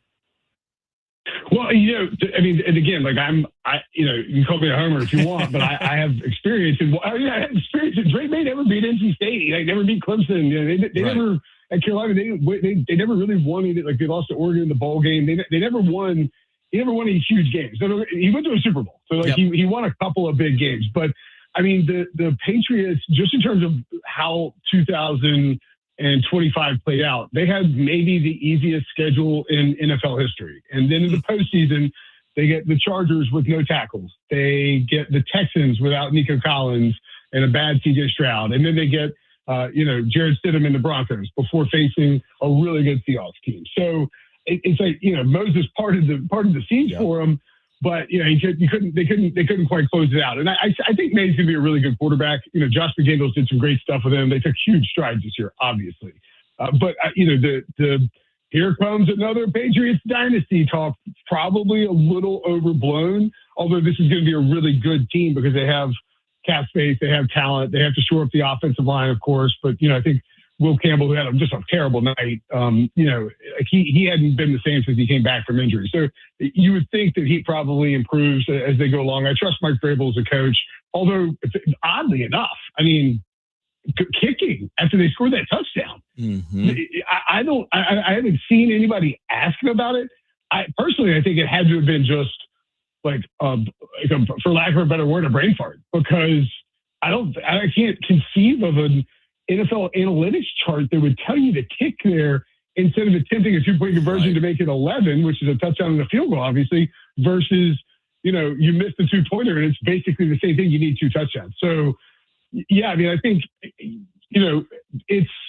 we may have prematurely jumped the gun when it came to announcing that the Patriots were back. And, in Super Bowl week, you have 2 weeks to prepare, 2 weeks to talk about everything. It's like, well, what if this is Tom Brady 2.0? Maybe. What if it's Dan Marino 2.0? This wildly talented, athletic quarterback who makes it to the Super Bowl in the second season, almost wins MVP, loses and never gets back. We make these jumps so fast in the NFL as to like what people are going to do for the length of their careers, and forgetting that getting to the Super Bowl is a really, really hard thing to do in the first place. There's no doubt about it. And Will Brinson's with us right now on San Diego Sports 760. So through the Seattle prism, winning in the manner in which they won, would they, for you, and there's so much to be determined between now and next season, but do they go into next season favored in your mind to get back there and or potentially win it, or how do you look at it heading into next season right now? Yeah, I think right now the odds I saw today they're like plus 950, which is a crazy high for the lowest. Like normally there's somebody who's in the 3-1 range or 4-1 range, especially over the last few years with Mahomes and then Brady before. It just shows expectation of parity again next year. I think it's fine to say Seattle could be the favorite. I think it's fine to say the Rams could be the favorite. We know Matthew Stafford's back. I expect them to address some of the defensive stuff in the offseason, but they're loaded at wide out. They've got a good offensive line. Like I think both of the, it could be that Thursday night game, right? Or even the Panthers, the Rams game against the Panthers in the regular season when they lost. Like, it's one of those where maybe it comes down to who's got home field advantage, who wins that division. I think the 49ers will be back next year and healthier. Maybe they stay away from that substation or whatever, and everybody stays healthy. There's, and of course, you have the what are the Chiefs going to look like? What do the Bills look like? There's so much turnover on so many of these teams.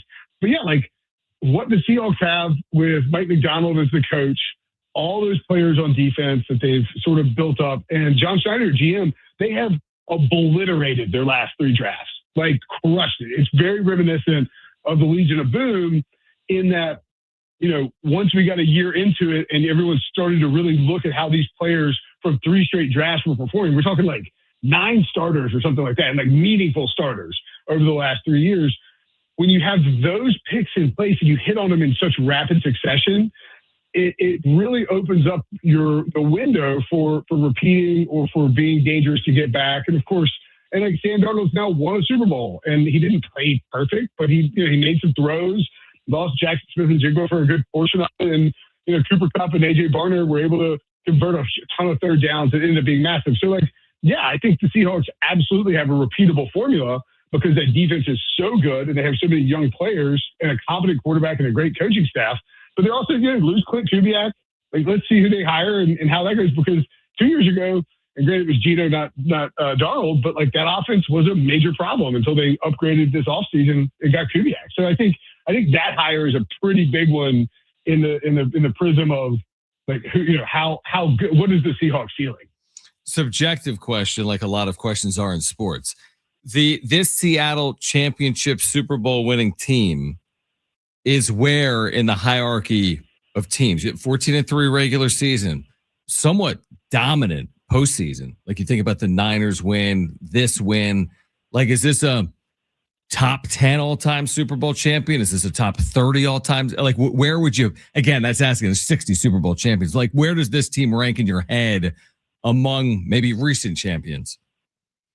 I think it's definitely top half. I also think there's a chance that, the other thing that's hard is like, is this Seattle team even better than the last Seattle team? Because I would take the Legion of Boom, and I'm probably taking young Russell Wilson over,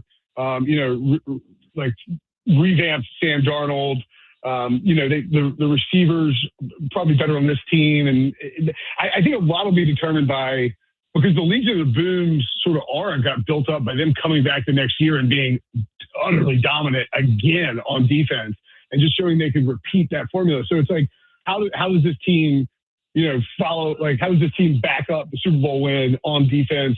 Does Sam Darnold continue to take steps in what will be a new offense for him, or newish offense? And so, like, I think it's weird, but I would say, obviously top half Super Bowl winner, but I don't know that I would get like crank it up to top 10 just because this is a true year of parity. And yeah, they beat the Rams and got through to the Super Bowl and won it. But like, I mean, if we're being honest, like the level of competition that they had to face in terms of that game last night, that wasn't like Patrick Mahomes at his peak or Josh Allen, both of whom, or even Denver with like Bo Nix, I think would have given them a better chance. Yeah, it was just listen, I made this point earlier and I'll let you run after this. With the Super Bowl, I mean, it's best of one. You don't know. I mean, the NFL has so many amazing games over the course of its season, but in any one game, any one thing can happen.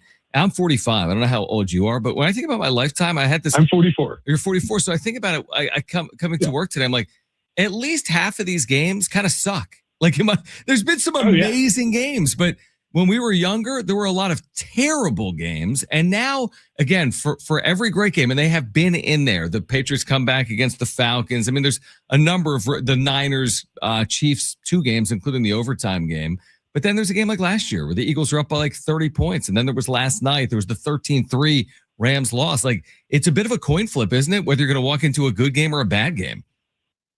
Yeah, I think so. I don't want to bring up something in San Diego, but the game that always sticks out in my mind is that the Super Bowl. Yep. I know. I'm sorry, but the Super Bowl against the Niners, and like I remember, watching that as a kid, and like that was, that's one of the worst Super Bowls ever, even though it was a dominant performance by a dominant team.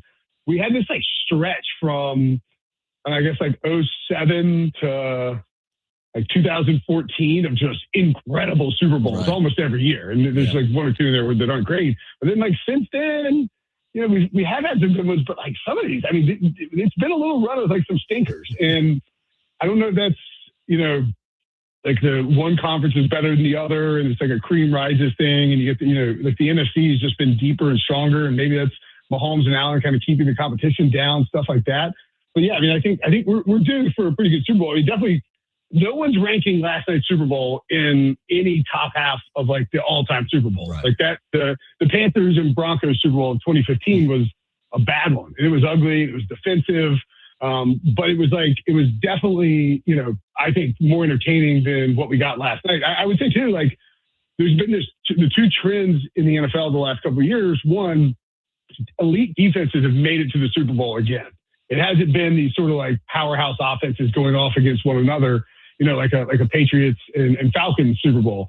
And then 2, we've seen this trend over the last couple of years where teams are just running a lot more. Like passing league-wide is down. And I think when you've got, you end up with 2 teams that are run-heavy that are going to try and limit their exposure of their quarterbacks. And although Seattle didn't really do it, I know there were like 80 pass attempts last night. But, you have these great defenses and you have these run-heavy teams.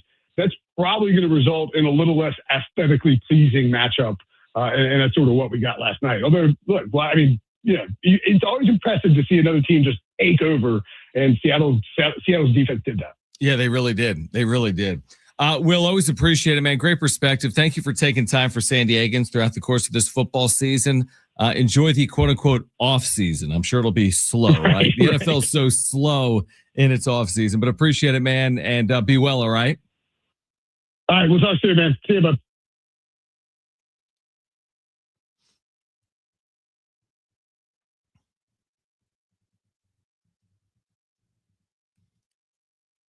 All right, what to make of the smoke involving Zach Gallen on social media to the Padres? Real or fake? That's next. San Diego Sports 760.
All right, San Diego Sports 760 has 13 chances to win $1,000 every weekday. It's the bonus bucks giveaway every hour, 6 a.m. through 6 p.m. Listen for the keyword, enter it at sportssd.com. Next chance to win $1,000 coming up at 4 p.m. We had a winner on the station 2 weeks ago, Michelle, who walked away with $1,000 just for listening and entering the keyword every hour at sportsSD.com. Our next winner could be you. All right. Two things can be true. Zach Gallen has not signed with the San Diego Padres. That does not mean he will not sign with the San Diego Padres. If you've ever been on social media, it's not always accurate. Okay. Let's be clear there. And what? I know, believe it or not, it's not always accurate. So that dude really wasn't a Saudi prince that was going to give me $1 million. I just had to front him first. It's not always accurate. And in this AI world, we're like, can you believe what this person said on Twitter? Like, they didn't necessarily say it. Listen, is there like fake accounts within the last 24 hours referencing a report of Zach Gallen signing or set to sign with the San Diego Padres? Yes. But none of these accounts are actually verified, and none of this comes from legitimate reporting. And in baseball and in most sports, that's the key distinction. Who are you trusting? And none of even the quasi-trustworthy sources are tweeting about Zach Gallen to the Padres. Now, I would say this. It would be what they're seeking, and it would be honestly a little bit surprising because of their payroll issues, although if they get the relief on Yu Darvish, maybe it becomes more realistic. I think the issue for me personally is who he's represented by, Scott Boras. So that's a high bar to clear when you're signing guys all offseason to $1 and $2 and maybe $4 million deals like the Miguel Andujar deal. But they've been signing players to $1 million deals. Now, Michael King got money. Michael King got paid, but it was essentially a one-year deal. Now, Scott Boras might take the shorter deal, but what does Boras typically do with the shorter deal? He gets a huge number for the short term.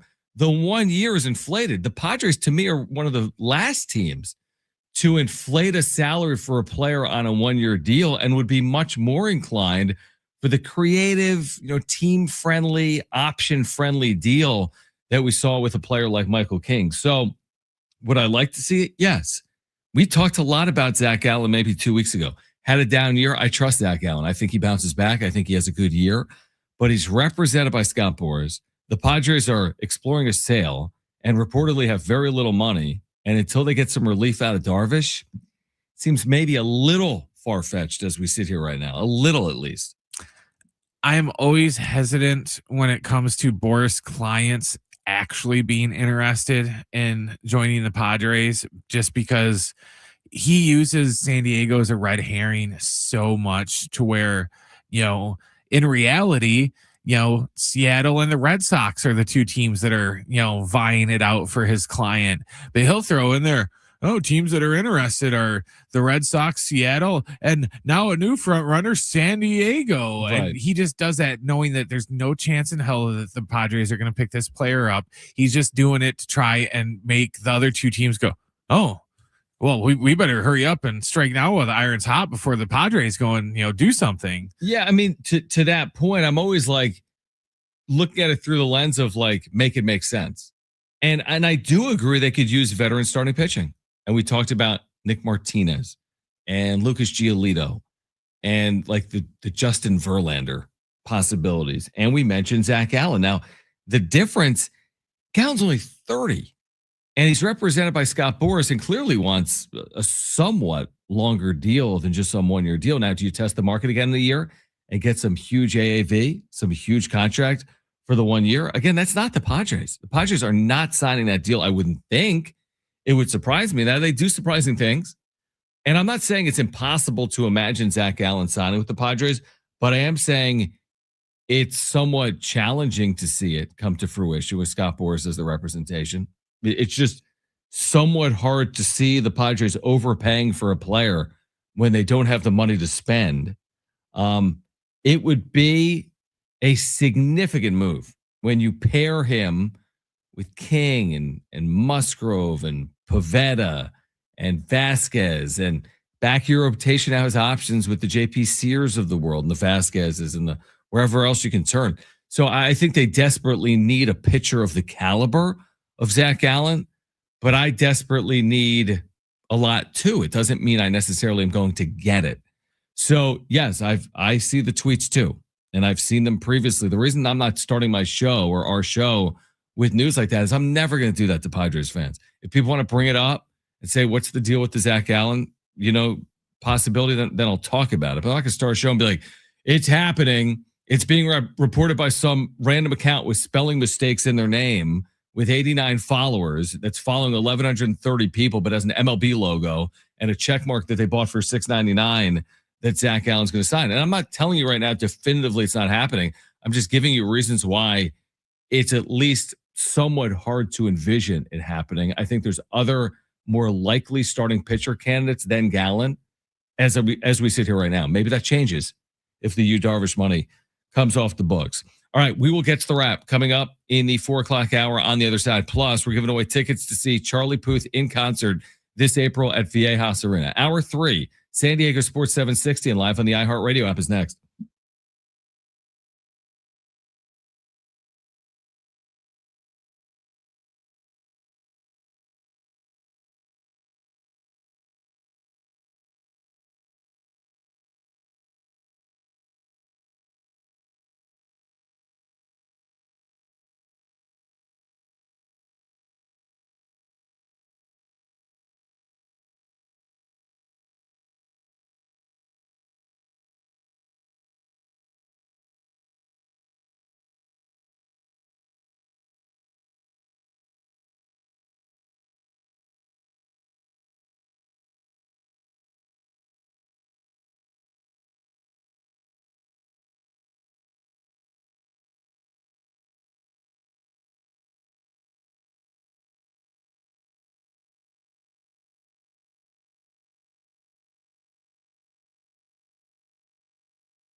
This report is sponsored by Unbound.org.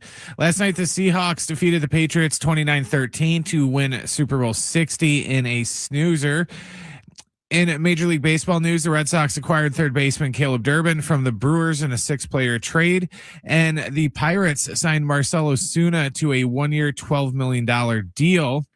And news just coming down in college sports wise, a judge has ruled that Charles Bediako is no longer eligible to play for Alabama. The circuit judge court had said that he has failed to demonstrate that he is entitled to the injunction of a lot of big lawyer words, but he is no longer eligible to play for Alabama. So that is just coming down. Tonight, we've got Laker basketball on San Diego Sports 760 when the team takes on OKC. Our pregame coverage will start at 6:45. The tip will be at 7. Right now, there are young people across the world facing a tough choice: continue their dream of education or drop out to help their family put food on the table. You can help change their future in a single moment. See how far your support can go at unbound.org.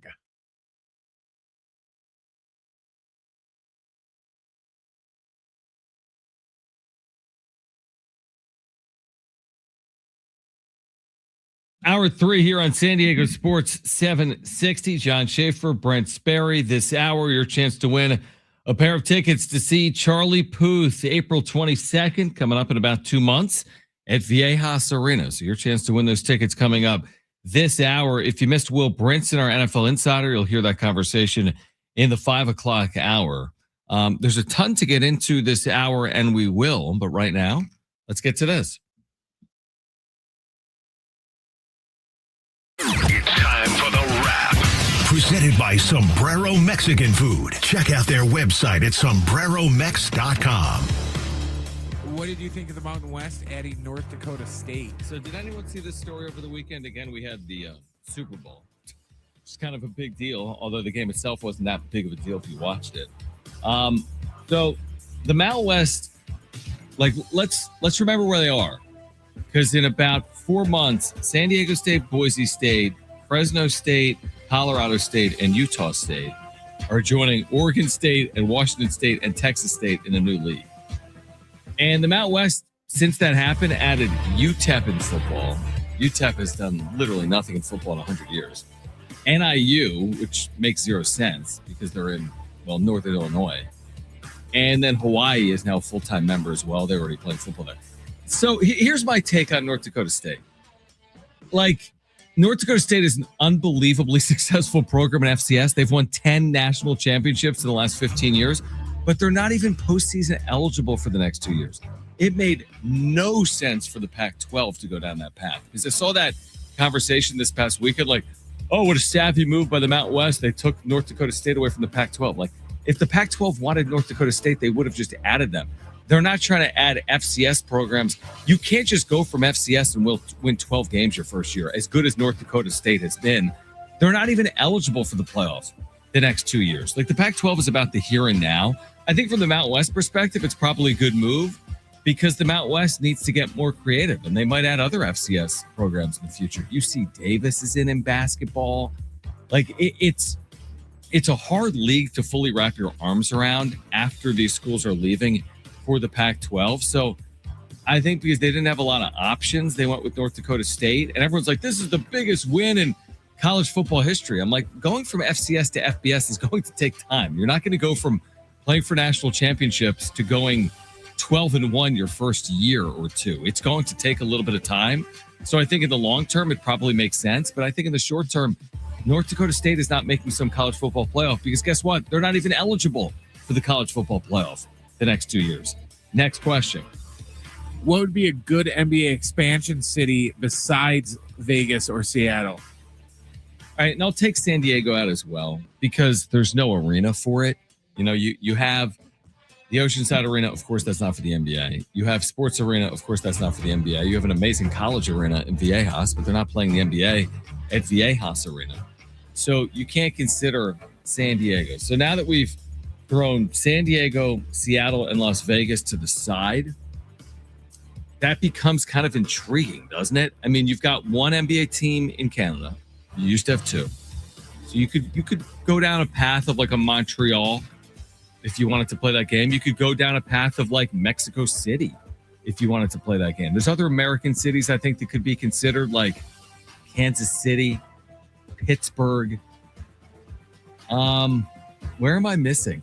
That's why I think it's a home run, slam dunk, whatever you want to say, for Vegas and Seattle. It seems like they would be prohibitive favorites. Who are we missing, Brent? Is there another market? I can't think of one. Milwaukee. Like, there's not this home run city where like, oh my gosh, I cannot believe Pittsburgh, Pennsylvania doesn't have an NBA team. I'm trying to think of like states that don't have a team in general, and some of the states that don't have a team don't have a city in it big enough to support. Like, you brought up the Dakotas. North or South Dakota don't have a city big enough to support an NBA team. No shot. So they're not going to, the Bismarck Ballers ain't happening. So you don't have to worry about that. So I'm just going like, well, Georgia, they already have a team. And then it's like, all the major cities are taken for the most part, with the exception of Vegas and Seattle. Yeah. And again, now I mentioned Kansas City earlier. They built an arena, but now that's like 15 or 20 years ago, the Sprint Center. You tell me 70470 started with the word team. Give me a good expansion city for the NBA other than San Diego, Vegas, or Seattle. Again, San Diego is just not realistic. So give me an expansion city beyond those three cities. 70470 started with the word team. Does the NBA even need to expand? That's a whole other conversation. I mean, some of these franchises have not been very good historically. Like, do we need to? Would you rather go two more or two less? It's an interesting argument. They're not shrinking. There's not going to be a retraction in the NBA. They have owners, but it does sound like they might be adding two in the future. I wonder what year that'll be, by the way. If they announce this summer, are you a year and a half out? Are you 2.5 years out? Maybe somewhere in that 1.5 to 2.5 years out from adding one or two franchises. They'd probably have to do it almost 2 years out, because they'd have to organize an expansion draft, just, get the stadium ready, jerseys, logos. Yeah, I agree.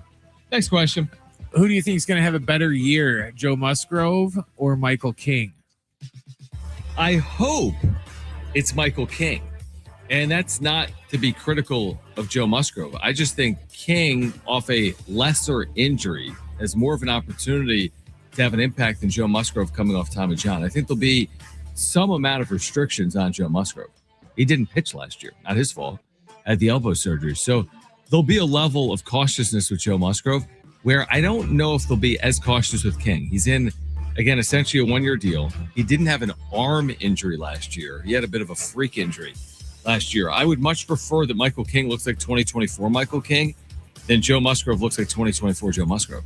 So because of that, I hope it's Michael King. I do think there's a world where Michael King completely returns to form, maybe doesn't match 2024, but puts up a very good season. I don't know what the ceiling on Joe Musgrove is in 2026. I think he can be very effective. I just don't think we'll see it necessarily from day one. Final question.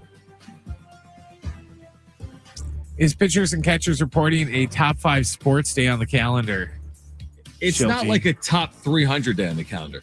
The issue is Schulte last year said Pitchers and Catchers reporting is a top 5 baseball day.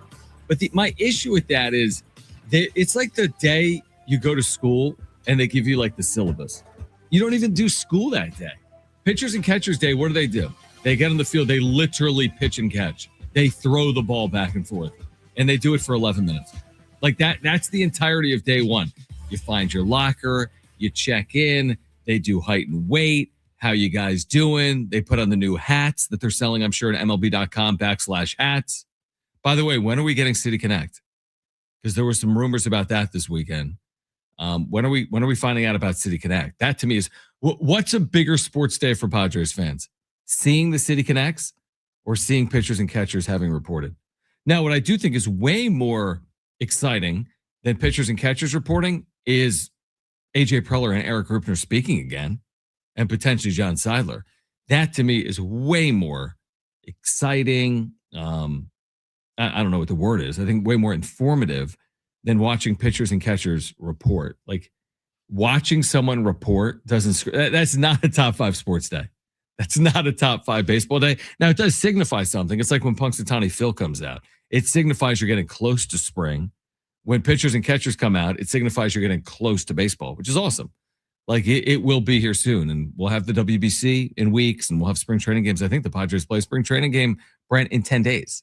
So there's not a lot that goes between reporting and playing because it's baseball. They get there, they train for 3 to 5 to 7 days, whatever it is, and then all of a sudden they're playing, split squad games and playing spring training games. They're sped up a little bit this year because of the WBC. But am I excited because it's a sign of spring and a sign of baseball? Yeah, absolutely, I am, and also because it represents that the Padres are working against a deadline, which is the season, and they still need to complete their roster. They're getting closer. Miguel Andujar, obviously, we learned about that bat addition last week, and they're not done. And I'm sure Preller will have additions in the days ahead, maybe the weeks ahead. But yeah, I'm excited to hear from Preller and Grupner and whoever represents ownership. And we're going to get the same questions. Hey, AJ, it's been 10 days since you said you've been busy.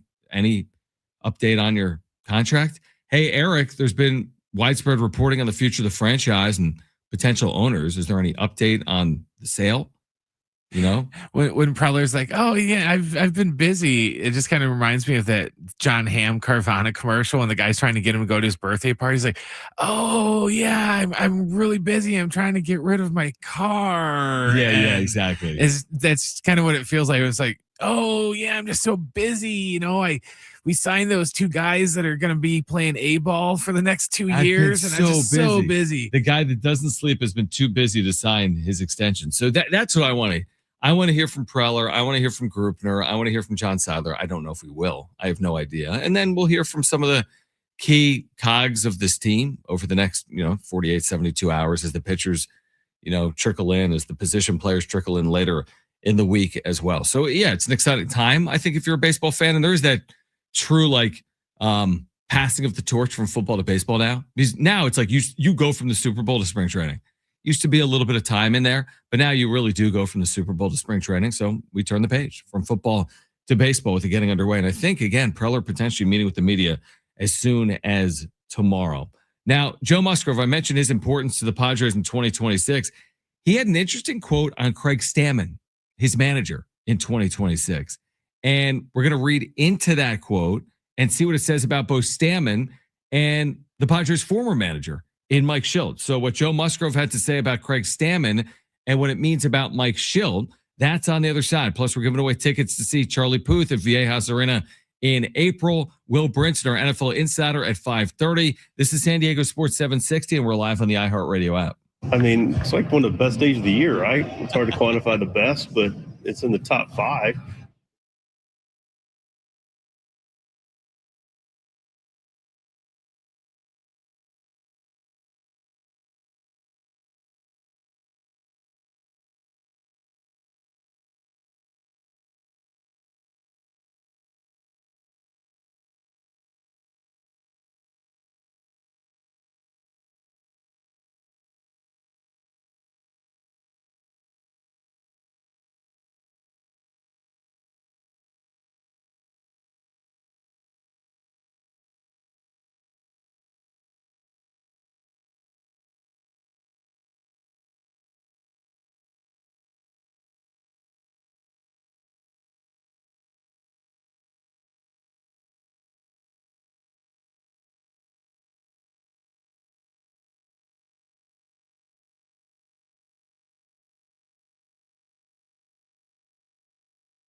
All right, San Diego Sports 760 congratulates our $5,000 winners in iHeartRadio's Thank a Teacher, powered by Donors Choose. And there is still time for you to nominate a public school teacher making a difference, and maybe they'll be one of our next winners of $5,000 to make over their classroom. You can help us say thank you to the educators shaping our future. Nominate your favorite teacher now at iHeartRadio.com/teachers. Is there anything to be made of this quote? All right. This is in Kevin's recent reporting at the UT on the new manager, Craig Stammen. The quote comes from Joe Musgrove. Listen to this direct quote from Joe Musgrove on Craig Stammen. And by saying this, is he saying something else about Mike Schilt? He says, Joe Musgrove on Craig Stammen, the manager's biggest goal is to have a happy clubhouse and a good relationship with the players. He's coming in already ahead of the game in that aspect, having played with us. I think the communication is going to be a lot freer and a lot more open, a little bit of honesty. And I think Craig's the kind of guy that's not looking for praise, you know. He's not looking to be the hero that comes in and always makes the right decision. Well, that's interesting. When you say that, when you offer praise of someone, are you then providing criticism of someone else? Because Stammen replaces Schilt. And the key for me was, I think the communication is going to be a lot freer and a lot more open, a little bit of honesty. And I think Craig's the kind of guy that's not looking for praise. You know, he's not looking to be the hero that comes in and always makes the right decision. So is that who Mike Schilt was? What I get out of that is, especially the first half of it, is I think it's pretty much him saying that they can speak more freely around Stammen because he was one of them. And he was one of them recently. And it's not like Schulte to where, you know, he wasn't really, you know, he wasn't a player, and he, you know, age-wise, he was, you know, a lot older than a lot of them. That's true. You know, I think Stammen just being around their same age relatively, and just him, you know, him being a player and specifically him being a Padre and one of them, just, I think it's more freeing to where if you're at work and you're talking to, you know, 3 random people you work with, and then you run into somebody that you worked with previously, you're going to feel more free. You're going to speak more freely with the person you worked with prior because you have a past relationship with them and you kind of know what they're thinking and know what you can and can say. I think that's right. And I do think, to your point, we don't always have to look at it through the prism of like, well, if you're saying something positive about this person, you must be saying something negative about the other. The one thing I'll say about Schilt, who I think widely gets credit for piloting, you know, this 2-year successful run, even though they didn't win in the postseason. The thing I think that rubbed some of these players the wrong way, probably including Musgrove, who would like travel with his team like a quasi-captain even while he was out, is that Schilt left in the heat of the night. Like, just got up and went. Now that happens in sports. It can happen. Managers change, players change. But it seemed like from the outside, and I bet internally as well, I doubt Mike Schilt was having conversations with his team in the second half of 2025. Like, hey, by the way, guys, this is it. My guess is they thought in the exit interviews or leaving Chicago, that clubhouse at Wrigley, my guess is most of the team, including Joe Musgrove, thought he would be back. Now, things change. He said it was having negative impacts on his health. Okay, if that's the case, that's understandable. He said he was retiring. Now he was back in baseball 5 weeks later with the Baltimore Orioles in their system. I think some of that probably leaves a little bit of a bitter taste in some of their mouths, would be my guess. I think his actual job as manager was probably appreciated and respected in the clubhouse. Now, some of the interactions back and forth with the media were so cringe. But I think the reason why the players bought in is he was effusive in his praise of the team and unwilling to be anyone other than that. But when I do read this quote, now that I say that, and when he says, I think the communication is going to be a lot freer and a lot more open, a little bit of honesty, I've always wondered, like, were the players 100% in the corner of Schilt when Schilt would say what he would say publicly to the media that you knew wasn't true? Like, oh, this player is, 4 for his last 61, but let me tell you why he's a leader of men and he's the reason why we're going to win the World Series. Like, are the players like scoffing at statements like that when Mike Schilt makes them? Like, you don't have to always go over the top. It really wasn't being truthful and honest. In one hand, or on one hand, I think players like when they have someone in their corner. So you don't want to, throw them onto the bus. But on another hand, did he go too far? Like, was he being honest when he was communicating with his team or not? There's a fine line between having your players back and then not holding them accountable for stuff. And I think that's kind of where they were, to where, he had their backs, but almost to a default, to where even when a player did something that warranted criticism, if you even brought it up, he would snap at you like a chihuahua when you're trying to grab their treat or something. Right. And so I think that might be part of what he's kind of talking about with Shilton compared to, I don't think Stammen's going to do that. I think, he was a part of enough bad Padres teams that he's fielded all these questions he's going to get already. So, if they blow a 8-run lead in the 9th inning in Colorado, and the first question from the media is, so what happened? He's not going to get all pissed off because somebody asked the obvious. He knows that question's coming, so he's going to have an answer for it. Yeah, it's interesting because he's going to be a different manager with the media than Mike Shildt. To your point, there's no question. And he was recently a player, and he does relate to the media because he had to speak with them, and obviously all the time as a player. So I think he'll he'll be better with the media. But guess what? I don't know if he'll be better in the dugout. Now, I think ultimately, or with time, he could certainly be, potentially. He's going to have to earn it and prove it. So the funny thing is, with all the criticism we levied towards Mike Shildt, I'd much rather be the good in dugout manager than the good with the media manager. So I think Stammen will be fine with the media. That doesn't mean he'll be, above the curve when it comes to actually managing in game. And also, by the way, my expectation for Craig Stammen as a manager, like any manager, truthfully, is not to be perfect. I'm not going to come on here, whether it's the radio or YouTube, and his fourth game, kill him for some, bullpen decision in the 7th inning that backfires. I'm not, or not pinch hitting someone where he should have. I mean, there's going to be a bit of a learning curve here, and no manager is going to be perfect, and he's not going to be perfect either. But I do want to know, like, what are his tendencies? Because Mike Shildt, the small ball tendencies, obviously, that played out in the second half of the year. So I'm curious to see how he manages, and if he is a manager of the caliber of Mike Shildt or not. I'm a little less worried about how he's going to do things in the dugout, because now he's got Buddy Black in there to kind of help him and ask questions, opposed to, not that he needed it or was going to ask anyways, but Shildt didn't really have anybody like that he could just kind of fall back on if he not got stuck, but if he just needed advice on maybe how to handle a situation or what to do in a certain situation. He didn't really have anybody, so he just kind of had to make the calls on his own. Stammen's going to have, one of the best Padres, I think one of the best managers, to fall back on and ask questions to. That's why they hired him. Right. They didn't just, do him a solid because, Buddy needed a job.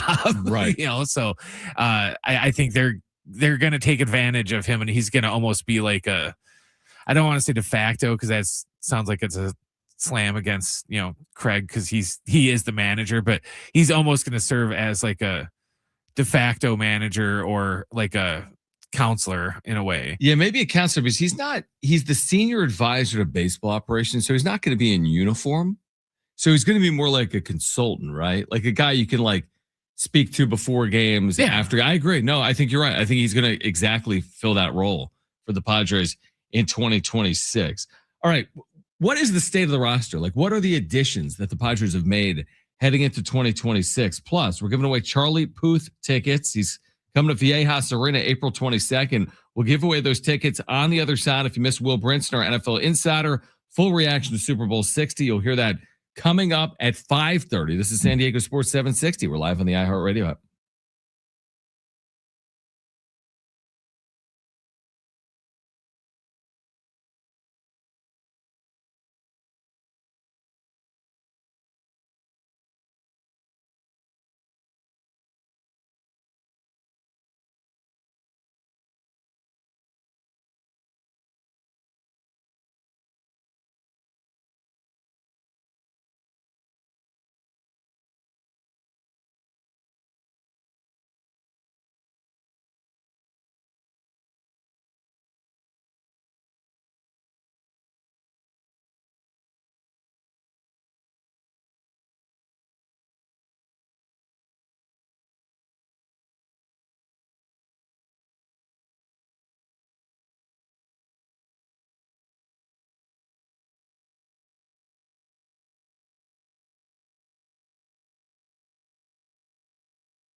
This report is sponsored by Anderson Plumbing, Heating, and Air. Last night, the Seahawks defeated New England 29-13 to win Super Bowl 60 in a snoozer. In Major League Baseball news, the Red Sox have picked up third baseman Caleb Durbin from the Brewers in a 6-player trade today. And Marcell Ozuna signed a 1-year, $12 million deal with the Pittsburgh Pirates. Tonight, we have Lakers basketball here on San Diego Sports 760 when the team takes on Oklahoma City. Our pregame coverage will begin at 6:45. We'll have the tip at 7. Choosing the right home service company isn't just about fixing what's broken. It's about trusting who's in your home. That's why homeowners count on Anderson for friendly professional service that keeps everything running right. Visit AndersonPHA.com.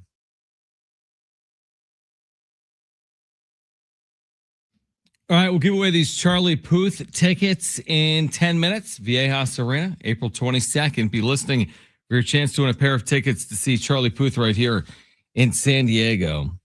I need to thank Talking Friars for putting this together on the Padres offseason editions, or as I like to call them now, Crypto Friars. But this from Ben Fadden, who I think has access again to his account. Isn't that right? He's been tweeting. Yeah, he's unhacked for the time being. So he writes about the Padres additions and subtractions this offseason, and this is helpful just to get it in one place. So seriously, thank you, Ben. Here are the re-signings.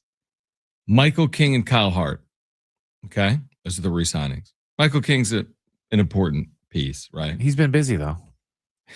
Yeah, you're saying Preller has his re-signings. Now, they made additions. Now, listen to these additions, though. And you're like, huh? Listen to these additions, Brent. Okay. Ty Adcock, Sung Moon Song, Dyson Acosta, Jose Miranda, Miguel Andahar, platoon piece we talked about, Marco Gonzalez, Tristan McKenzie, Joe Musgrove coming off Tommy John is an addition. Jason Adam coming off a quad injury. He will not be ready day one, obviously, but he will return. So I don't know if that's that's fine. That's fine. Those are additions. Subtractions, okay? Ryan O'Hearn, Dylan Cease, Robert Suarez, Luis Ariz, Nestor Cortez, the killer, Jose Iglesias, Martin Maldonado, Tyler Wade, Elias Diaz, Omar Cruz, Sean Reynolds, Yu Darvish, obviously. And this goes back to what we talked about with Sammy earlier in the day, which is kind of the staying the same as falling behind conversations. Like you're trying to take a step forward. Okay. You lost in the wild card round. Think about 2022 to now. You're going backwards in the postseason. 2022 championship series, 23 out. That wasn't good. 24 divisional series. All right. Heartbreaking ending against the Dodgers last year. Kind of a heartbreaking finish, losing in 3 to the Chicago Cubs as well. So you're trying to take a step forward, not to mention the fact that like look up the road there are the Dodgers, but forget about that for a second. Just forget about them for a minute. Ask yourself in the general scope of baseball, is what they've done to this point improving their standing from where they were to finish 2025? It's very easy to say no. Now, I'm not saying they've done nothing, but I'm also saying they have more to do potentially. And I don't know if they're going to be able to do it or not. On its face, on paper, it sounds to me like they have taken a step back. On its face, on paper. Doesn't mean they have. I'm not telling you they're going from 90 wins to 79, like Fangraphs told you. Although I need to check where they are right now. But I am telling you that they probably do still have work to do from a front office perspective, and that there is no assurance that they're going to win 90 games or that they'll even be in the postseason in 2026. But would you agree, Brent, when you hear that, you're not left saying like, oh man, okay, let's go to work now. After all that work this offseason, we're ready to lift that trophy. Yeah, but I think kind of one of the catch-22s with it is it's not like this is a team that was, once, they're not the Blue Jays. They weren't one strike away from winning the World Series to where everyone's like, oh yeah, let's run this back. We got to run this back and go with the same group we had last year because we were so close. They weren't really that close. And I don't know, we knew they were going to lose people because they don't have the money to keep everybody. So that was something that we kind of was expecting. Maybe not so much the amount of guys that they lost, but we knew that they weren't going to be able to keep everybody. So I don't know. I'm not really that surprised by it. Yeah, I mean, it's not that it's surprising. It's just when you say it all in its entirety, it's not inspiring. You know what I mean? It's not surprising. I agree. My expectation for the offseason is actually similar to how it played out. Truth be told, the surprising part is re-signing Michael King because he did get a $75 million deal, which is a $25 million deal per year that he could opt out of. That to me was probably the surprising part. The rest has played out maybe according to plan, but it hasn't been, again, inspiring. No, it hasn't been inspiring, but if they came out here and, at this point right now, and it's like, oh, we're going to contend for a world, we'd laugh them out of the, ballpark if they came out and said that right now. Right. So there isn't much that they can say that would really inspire me into thinking, oh yeah, they're totally going to win 93 games now. They're not going to win, that 88 is just totally wrong. They're going to win 93 and they're in the playoffs for sure. Way better chance than 21% that Fangraphs said they're going to get in. Yeah, it was like, it wasn't much higher than that. It was something like low 20%, they said. Yeah, I mean, listen, have I checked Fangraphs over the weekend for the Padres playoff odds? No, it's February. So I'm not going to check every 20 minutes like I might like in August. But as we sit here, I'm checking. I'll fall for the trap. 23% chance of making the wild card, 24% chance of making the postseason, as in a 1% chance. They have a 1% chance of winning the division. Here we are. Hope springs eternal. It's a new year. Turn the page. They got no shot to win the division. Isn't that insane? A team that spends $200+ million that goes over the luxury tax number, that has Manny Machado and Fernando Tatis Jr. and Jackson Merrill on it, we're being told metrically has no shot. Zip, zero, zilch, not really, but very little shot of getting, of winning the division. By the way, Fangraphs right now projects the Padres to win 79.9 games, which they're not going to do. They'll win either 79 or 80 in that hypothetical, but 79.9, they project the Dodgers to win 20 more games, 100 compared to 80 for the San Diego Padres. And again, the Padres are 1 game behind Arizona in projections, and it looks like 2 games behind the Giants in Fangraphs projections. Again, take it with a grain of salt. We had Dan Zimborski, who literally creates this, tell us that. There's variance, there's signings, things change based on results. They don't get it all right. I promise you that. We've had that conversation ad nauseum over the years. It does speak to the general issue, though, that like getting into the postseason when you're blocked from winning your division means you have to get there via wild card. And then you look at teams like the Giants and Diamondbacks and Cubs and Brewers and Braves, Mets, Phillies. And there's going to be, potentially a logjam for those 3 wild card spots where you're competing for, a second or third wild card, which again, they've been able to get in to their credit by and large this decade. We'll see if they can keep doing that in 2026 and beyond. All right. Who wants Charlie Puth tickets? Because we have them. Performed last night at the Super Bowl. He's performing at Viejas Arena on April 22nd. And caller 7, you have 2 free tickets to see Charlie Puth live April 22nd at Viejas Arena. All you need to do is call this number right now, 877-767-4760 for your chance to win. Again, the number to call is 877-767-4760. Call right now for your chance to win those 2 free tickets to see Charlie Puth April 22nd at Viejas Arena. Pretty cool giveaway right now on San Diego Sports 760. Again, our NFL insider, Will Brinson, at 5:30. We're here until 6 p.m. This is San Diego Sports 760. We are live on the iHeartRadio app.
All right, San Diego Sports 760. Will Brinson, NFL Insider. If you missed him earlier at 5:30, his thoughts on Seattle's convincing win. That's putting it nicely to New England. Seattle's convincing win over New England last night in Super Bowl 60.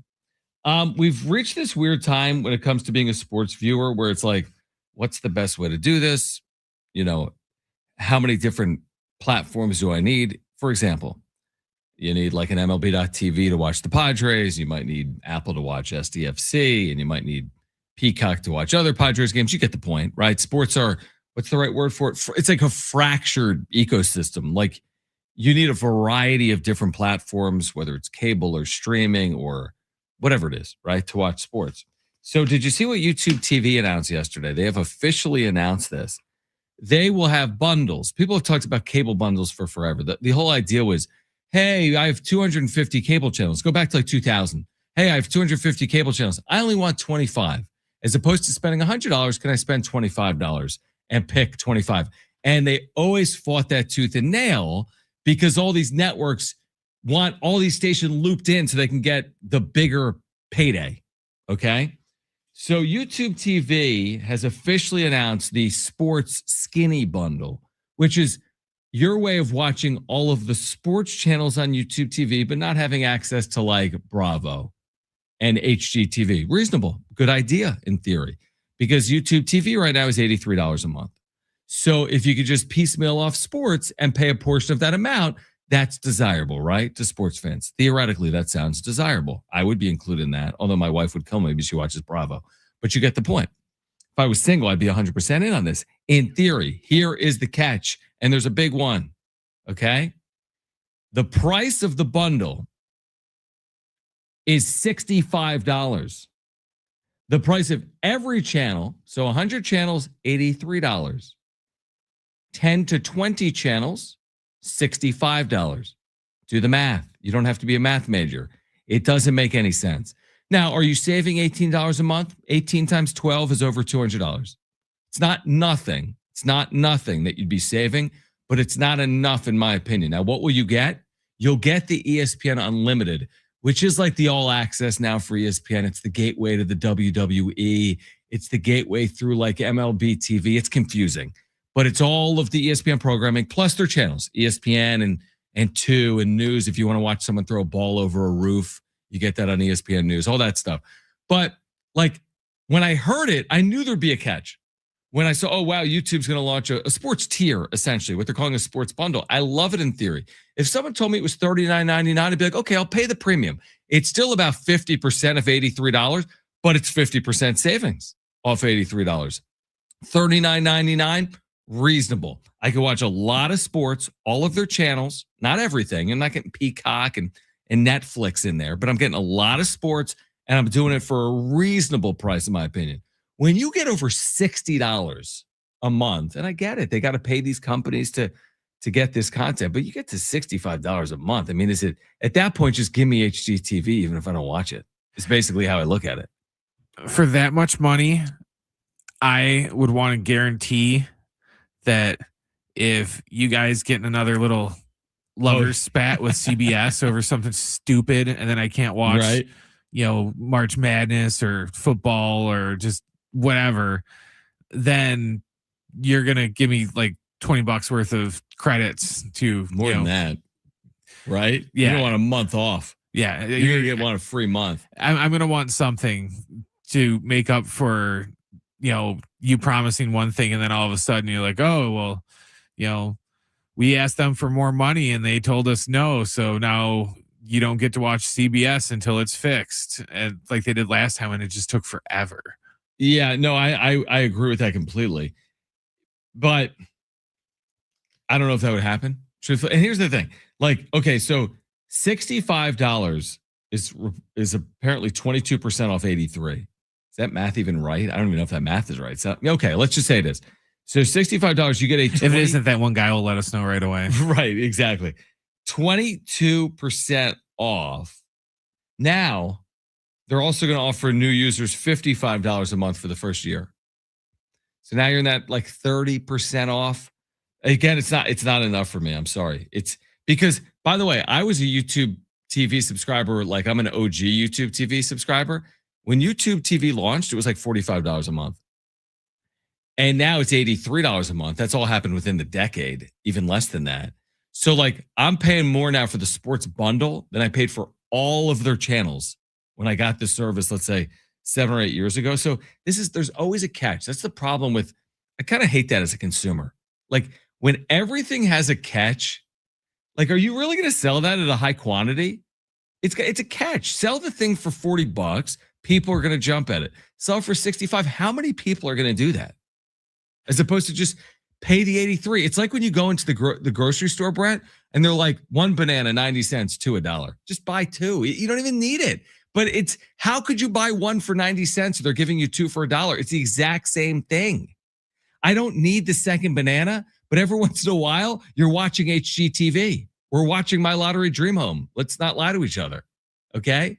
I know it's the old South Park bit of, they did a thing on Walmart once to where they were selling 2 copies of Time Cop for $19.95, and Cartman was amazed by it. And they're like, "What do you need 2 copies of Time Cop for?" He's like, "Do you get it? 1 copy is $12.95. I can get 2 copies for $18.95. It's a deal." Yeah, exactly. And he's just hung up on it being a deal. Like that's the issue. It's like, I agree, $83 is a lot, but I also think that $65 isn't a good enough deal to just jump on. Again, 18 a month times 12. Yeah, it's real money. It's $200, but I just feel like I'm going to want some of the other 90 channels if I'm only getting a 20% discount. I feel like they're going to strategically position all these channels too, so that you can't get everything in the small package. You know, it'll be like, oh yeah, this small package A, you get ESPN and all these ESPNs. Where's FS1?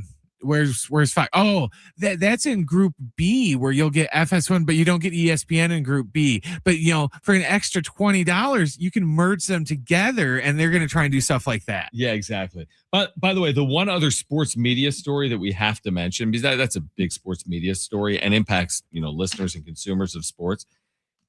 Well, it played out last night. The highlight for me as like a broadcaster is how on earth did Mike Tirico call this game? Then you probably turned it off, to your point. 11 minutes later, my wife and I are watching. It's still on. And now there's the Olympic coverage and there's figure skating. And yeah, okay, no big deal. And all of a sudden they make a transition in the broadcast where they're like coming up and they're playing the Olympic music. And it's Mike Tirico. And I tell Kristen, I'm like, oh, he must have like voiced this earlier. Because, it's just his voice at this point. So I'm like, that's crazy, but he's so familiar to the Olympic audience that they're just using his voice because he's truly right now in Santa Clara. 5 minutes later, they show him live on field, confetti behind him. He's narrating the ins and outs from like slalom to figure skating. Then NBC just tweeted this out. NBC Sports PR, roughly 13 hours after departing California where he called the Super Bowl, Mike Tirico has stepped into Studio A at the International Broadcast Center in Milan to host primetime in Milan at 8 Eastern, 5 Pacific, or whatever. It's going to be 8 Pacific because they'll show it on delay on NBC. So he is in the studio. The show will start in 6 minutes, 8 Eastern. And there he is, ready to go from Milan. We joked like 2 months ago he was going to have like a super busy February, that he was literally going to go from the Super Bowl to the Olympics. We didn't think it was going to literally go from the Super Bowl to the Olympics, but I think they said they said earlier, someone said it was about 10 or 11 hours in air, which is not that bad from the West Coast. Let's say 11 hours in air. NBC chartered 2 planes for staffing, production, talent. Makes sense. They have these marquee events. They have the All-Star game, correct? Next week as well. Yeah. They have these marquee events this month. Amazing month for NBC. But an 11-hour flight, but 13 hours of time. Then probably car service right to the International Broadcast Center. Get changed, prep, and go on the air tonight. Well, that was one of the things that I thought was interesting about this year's Super Bowl is, usually following the Super Bowl, it's, oh, you get to see the, early premiere episode of Doug premiering, this fall on CBS. Yeah. That's right. And it's just something like stupid that nobody really wants to watch. It's just, the network's trying to use this as a lead in to promote some new event to where yesterday I sat there and I'm like, wow. Can you imagine? Hey, Olympics, what's your lead in? Just the Super Bowl. Dude, their numbers, that's such a good point. When already, I get it. Olympics does well nationally. Do people watch figure skating? Of course, every 4 years. But you go from Olympics into figure skating, it's going to be the highest rated figure skating you've ever seen on American television. All right. On the other side, again, full reaction to Super Bowl 60 with Will Brinson at 5:30. Plus, the Padres reporting to spring training. And we've got the latest in regards to the biggest storylines for San Diego heading into 2026. We're here until 6 p.m. This is San Diego Sports 760. We're live on the iHeartRadio app.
This report is sponsored by Unbound.org. Last night, the Seahawks defeated the Patriots 29-13 to win Super Bowl 60.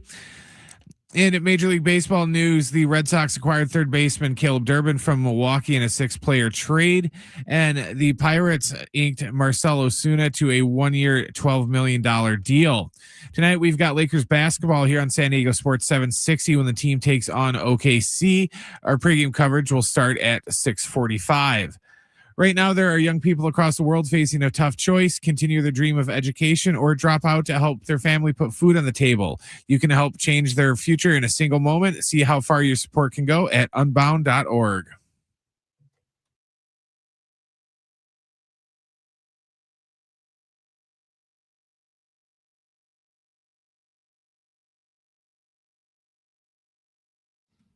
All right, final hour here on San Diego Sports 760. John Schaefer and Brent Sperry. You're going to hear from Will Brinson coming up at 5:30. His full reaction to Super Bowl 60 now in the books. I just don't know how much conversation there's going to be around Super Bowl 60 this offseason. If you're in Seattle, nonstop, wire to wire, 24 hours until somehow you turn the page somewhere along the way over the winter or spring or summer. But it's euphoria when you win a Super Bowl, obviously, as it should be in Seattle, Washington. I mean, imagine this for Seattle. Super Bowl, second in franchise history. You might land an NBA team this offseason, which is unbelievable. Yeah, you had a Mariners team that was pretty darn good last year. So it's a decent time, I would say, in the Pacific Northwest. But to the game itself, we touched on this earlier, and I'm sure we will over the course of this hour as well. It's not to take away from the problem with yesterday is like in disparaging the game. I'm not disparaging Seattle. Like I thought Seattle earned it. They played well. They made New England look like a team that was not an AFC Championship caliber team. That's to the credit of Seattle. Seattle was the clear best team, and I do think they earned it in the postseason as well, if you look at some of the results. So credit Seattle. It's not their fault their defense was that good. Now, was their offense incredible? Seattle's, but they didn't need to be. What I liked about the strategy was they didn't force the issue. Brent would talk about it all the time, like with the Bears, for example. And Will Brinson, you'll hear him at 5:30. Like, they're not forcing the issue and going for it when they're up 3, trying to chase a touchdown and stretch it out to 10 or 6-13. They're just taking what the game provided to them, trusting their defense. And over the course of 60 minutes, there was clear separation. So was it sexy? No. Was it a great game? Absolutely not. But I wouldn't take anything away from Seattle as a team. I think Seattle had a very good year, an excellent postseason, a remarkable Super Bowl. It's not their fault that they were that much better than New England, I guess, is my take. Yeah, it was kind of funny that this was the year of, everyone going for it on fourth down and not kicking it. And I remember, I think it was 12-0, and New England had like a 4th and 1 on like their own 45. But it was at the point of the game where you pretty much knew it was over, and they should have went for it. And if this would have been the regular season, 99% of the teams in the league would have went for it just based on the way things played out this year. And they tried the kicker out there to punt. And it's just like, you don't think in the situation you're in now, you should just go for it. And if you get it, maybe it'll swing some momentum towards your side instead of just trotting your punter out there again. I mean, they really offensively, it was a tough watch. It was from a New England perspective. Not that Seattle was just moving the ball at ease, but they had all those memes that said that Bad Bunny had more yards carrying that football than New England had on offense. Wasn't very close, honestly. So again, I mean, what comes of it, I guess, like oftentimes coming out of a Super Bowl, we're like, what does this mean for the Eagles? Are they going to be the clear favorites again next year? And like Seattle just won the Super Bowl, and you could absolutely make the case that they're a favorite. But because of the parity within the league and because of their quarterback situation and because they got a great defense, they're not overwhelming favorites. They're not going to head into next year prohibitive 2-1, Seattle or the field. I mean, that's a stupid conversation. The league is so equal. Yes, Seattle probably will be very good next year, but so will potentially the LA Rams, and so will the Buffalo Bills, or we'll see about Kansas City, Baltimore, so on and so forth. So yeah, I could make a case for Seattle being a favorite, but I don't know. It just feels like it's easy to be like, this is kind of a one-off year. Maybe that's foolish. Maybe it's not. Maybe Seattle's right back there again. Young core, good defense, quarterback back. Maybe they will be there again, Brent, next year. I don't know. I don't know. It kind of feels similar to when the Rams won it, to where, the Rams won it pretty easily. And, they were just all defense. And afterwards, there wasn't a lot of talk on, is this Rams team going to be a dynasty and anything else? And, they kept being good and they kept being, a Super Bowl contender, but it just kind of, after about 6 months, it was just like, oh yeah, the Rams did win a Super Bowl. I forgot already. Right. Because they just weren't getting included in everything. And it seems like, whenever the Patriots or the Chiefs would win the Super Bowl, the opening, week 1 game on Thursday night would be one of those teams. And, there they are getting their rings and they'd make a big deal out of it. Then it's like the Rams is just like, no, yeah, they won. And then that was it. Yeah, maybe. I mean, again, will it be seen as kind of an afterthought Super Bowl? Maybe, because the way the game played out. But some of it has to do with how Seattle plays the next year or two. Like if Seattle appears in another Super Bowl, again, the last time they won, they should have gone back to back. Correct? Because that's when we had the dumb pass. Yeah, exactly. So are they going to get right back to a Super Bowl and become, more of the NFL storyline? I don't really know. Again, if you would have asked me heading into 2025, this past season that just played out, if you would have told me or asked me, hey, is Seattle going to win the Super Bowl? I would have laughed at that idea. I would have been like, no chance. I mean, Sam Darnold on this random deal, had a very good year. You got to put it together again. You're going to a division that's very good, right? With San Francisco and LA. The Eagles just won the Super Bowl, and then you have all these threats in the AFC, obviously with the Patrick Mahomes and the Lamar Jacksons and the Josh Allen. I mean, that would be laughable. And part of that is what you love about sports and what makes it great. I mean, heading into the year, that was completely unpredictable. And now heading into next year, I guess they're the favorite to win it again. And I think it doesn't help either that there was no memorable moment, just in general. I don't remember much about, that butt kicking that Dallas gave to Buffalo in Pasadena that year in the Rose Bowl. But I'll always remember Don Beebe running down Leon Lett in the end zone. Yep. Because that was a memory. Nothing in yesterday's game was anything that's going to get thrown up in, the Super Bowl highlight reel that they put together of, 60 years of Super Bowl highlights. When they run through when they run through the NFL Shield and then they show Emmitt Smith running at the end of that little feature. Those 3 field goals, those 4 field goals are not going to make the cut. It's actually 5. It was actually 5. Oh, it was a record then. It was a record 5 field goals, and the kicker is a Chula Vista. Yeah, it's just to say he's from Chula Vista. I saw that. I was like, oh, maybe I kind of do want him to get MVP. Yeah, exactly. So again, I mean, I'm not kidding when I said I slept through a portion of the Super Bowl. And also, when we talked about this earlier, it's like driving in. It's like a lot of these games aren't great. If you've been watching the NFL for a long time, or if you watch Super Bowl Sunday, like all of our listeners do, it's a crapshoot. Half the time you stumble into a good game. A quarter of the time you stumble into a great game. And then there's another large percentage of times that the game is just a complete throwaway and it's not overly entertaining. Now, it's still the Super Bowl, so there's great entertainment value, whether it's pre-game performances, halftime performances, advertisements, everything that goes into it is entertaining. But it's always interesting when the entertainment trumps the game itself. And that's kind of what we stumbled into. Not kind of, that's what ended up playing out yesterday, obviously. That's kind of the way the Super Bowl is, though, to where, it's sometimes second, even third, fiddle compared to, the commercials and, who's doing halftime and, other things, to where it's more about the event and not so much it's kind of like the way boxing used to be. It used to be, if, Mike Tyson was fighting Evander Holyfield, that was like an event and people would show up for the event, and the fight might not have been that good, but people just wanted to say that they were there and that they were there for the event.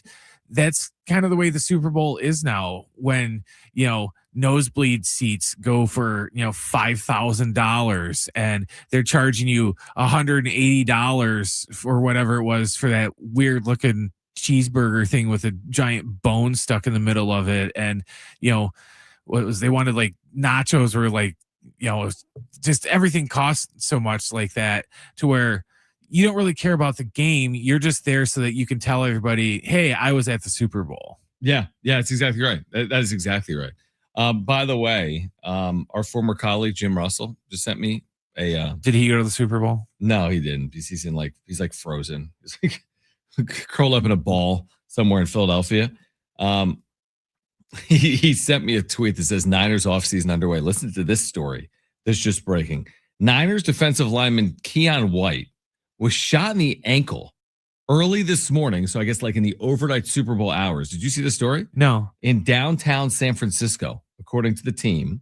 Statement from the team, Keon White was the victim of a shooting and sustained a bullet wound to his ankle this morning in San Francisco. Let's see. It goes on to say that he is currently undergoing surgery at a local hospital. We will provide further updates when appropriate. Then Pro Football Talk goes on to say that there was an altercation. He was not the target. He was not believed to be the target of the incident and took a bullet through his ankle. I guess it wouldn't be a 49ers offseason without somebody getting shot lately, because that receiver got shot last year. And that was in downtown San Francisco. They have the whole power plant thing where everyone gets hurt just because they train near a power plant. I'll tell you what, man, being a Niners fan, and thankfully it appears as if hopefully he'll be all right if he's recovering from an ankle, a wound to his ankle. There's a lot worse places, obviously, for that to sustain a bullet wound. But being a Niners fan and dealing with their injuries, and this goes beyond like a football injury, obviously, man, they're not even playing. They're not even playing, and their players are suffering. That's a significant injury, having ankle surgery. So, life of a Niners fan is what I would say. We're going to get to Padres offseason storylines with spring training set to get underway later this week. We'll do that on the other side. What are the storylines heading into camp? Plus, Will Brinson, NFL insider, at 5:30, and Brent's back page is still ahead as well. We are here until 6 p.m. This is San Diego Sports 760. We're live on the iHeartRadio app.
All right, Will Brinson coming up. Our NFL Insider at 5:30. More reaction to Super Bowl 60 now in the books. Tonight we do have Lakers basketball. They're taking on Oklahoma City. Pre-game coverage is 6:45. Tip-off at 7 right here on your home for the Lakers in San Diego. That's San Diego Sports 760. All right, pitchers and catchers reporting this week in Peoria for the Padres. And, of course, Kevin Acee, our Padres insider, who will join us at some point this week. We'll have more on everything that's going to be playing out. Again, executives speaking with the media this week. We're talking about A.J. Preller, presumably Eric Grupner, presumably maybe John Seidler. I mean, who knows? He's never really spoken with the media, but it's at least a possibility. Earlier, we detailed some of the storylines heading into the year, obviously, or heading into spring training for the Padres. And again, some of them we've talked about really all offseason. You know, for me, probably it starts with A.J. Preller's future. Will that be resolved? Who knows? It hasn't been as of yet. If it's not to start spring training, does it get resolved in spring training? It's really hard to know. On Preller, beyond that, are they adding a fifth starter from outside the organization? Are they going to pony up, spend the money? We talked earlier about like a Zach Gallen. Again, there were like some tweets about this that are completely unsubstantiated at this point on Zach Allen, but are they ponying up? What's the level? Is it the Nick Martinez's of the world, or is it the Zach Allens of the world? And there is a difference. Are they going to do that? Do they still want to add a bat potentially as well after adding Miguel Andujar last week? So again, there's questions. The ownership thing that's playing out right now, is that going to be resolved before the start of the season? Sounded like from Dennis Lynn that they would have some initial bids in by the end of February. And then there's Craig Stammen, who's going to manage for the first time in 2026. So, Brent, they have some questions, obviously. I think most teams do have questions heading into the year. And I think from this seat, they probably have more questions than they typically do, or maybe more than they had last year. But then again, last year they signed Nick Pivetta around this time. So it's not like they're going into a spring training with questions for the first time. It's something they seemingly have each and every year. Well, they have to look outside to solve all their problems because they don't have anything inside that is going to be a solution. They don't. It's not like, in years past when, we might just bring up for discussion's sake about how, oh, hey, maybe if I'm blank, what's the, I know he's not 14, but what's the 17-year-old catcher? Ethan Salas. Yeah, we'll throw out, maybe if Salas comes out and he has, a good spring training, maybe they'll bring him up with the team if he has a good spring training and he stands out. Mm-hmm. There's nobody in the pitching staff that's down there that's like, hey, maybe if he has a good spring, he could be an option. There really isn't anybody like that, at least to my knowledge, that is at least borderline close enough that even just to throw him in there to be the, fifth starter, every, other start, not like a consistent one.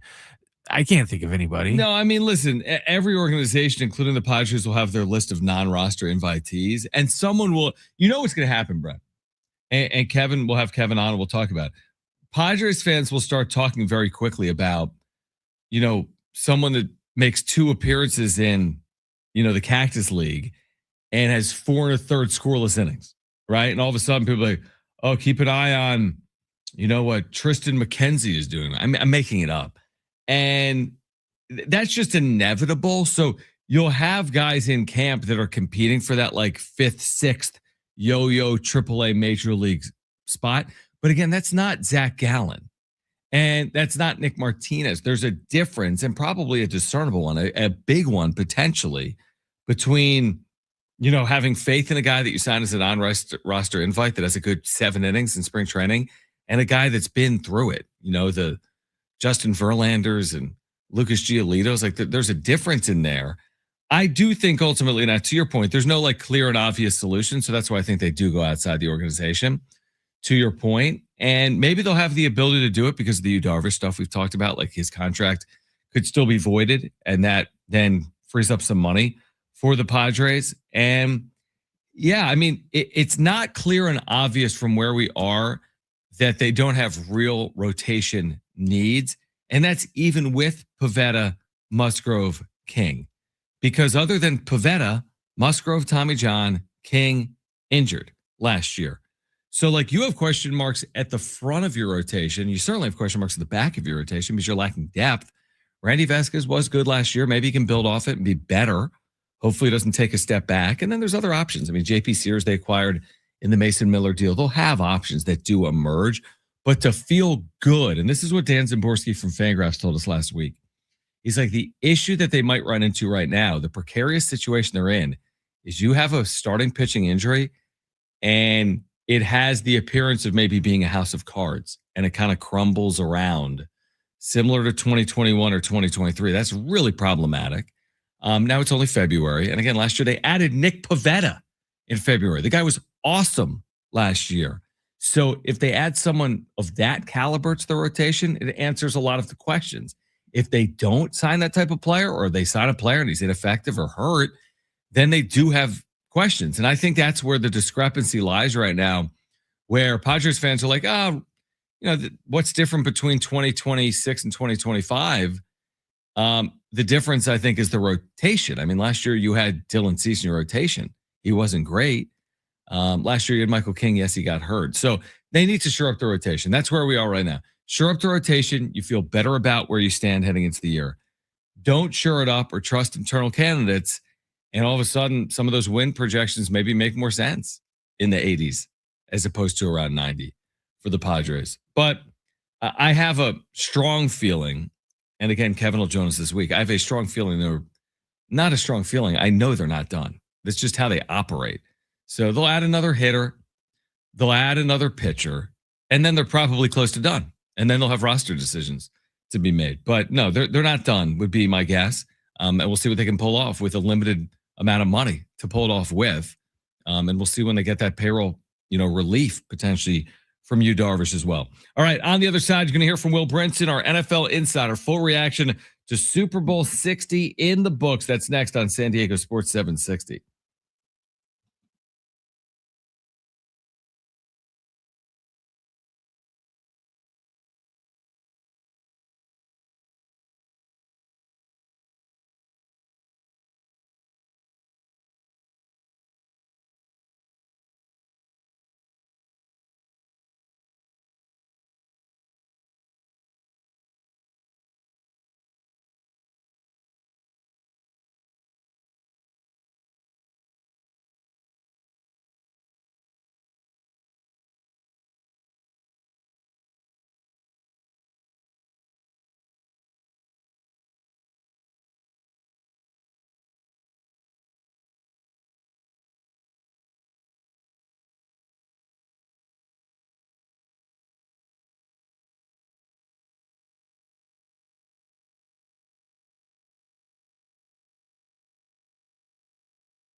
This report is sponsored by the Crohn's and Colitis Foundation.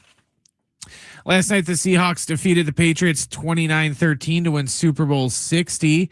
And only a day after winning Super Bowl 60, Clint Kubiak was officially named as the Raiders' new head coach today. He just arrived in Vegas this afternoon. In Major League Baseball news, the Red Sox picked up third baseman Caleb Durbin from the Brewers in a 6-player trade, and the Pirates signed Marcell Ozuna to a 1-year, $12 million deal. We've got Lakers basketball tonight on San Diego Sports 760 when the team takes on Oklahoma City.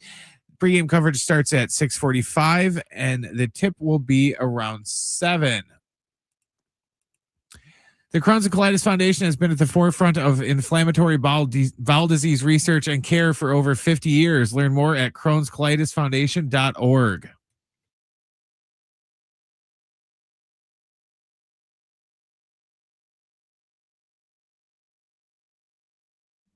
All right, San Diego Sports 760. Will Brinson joined us earlier, our NFL insider, and we're going to hear from Will coming up momentarily. Will Brinson, who spent all season with us as our NFL insider, so we appreciate his time.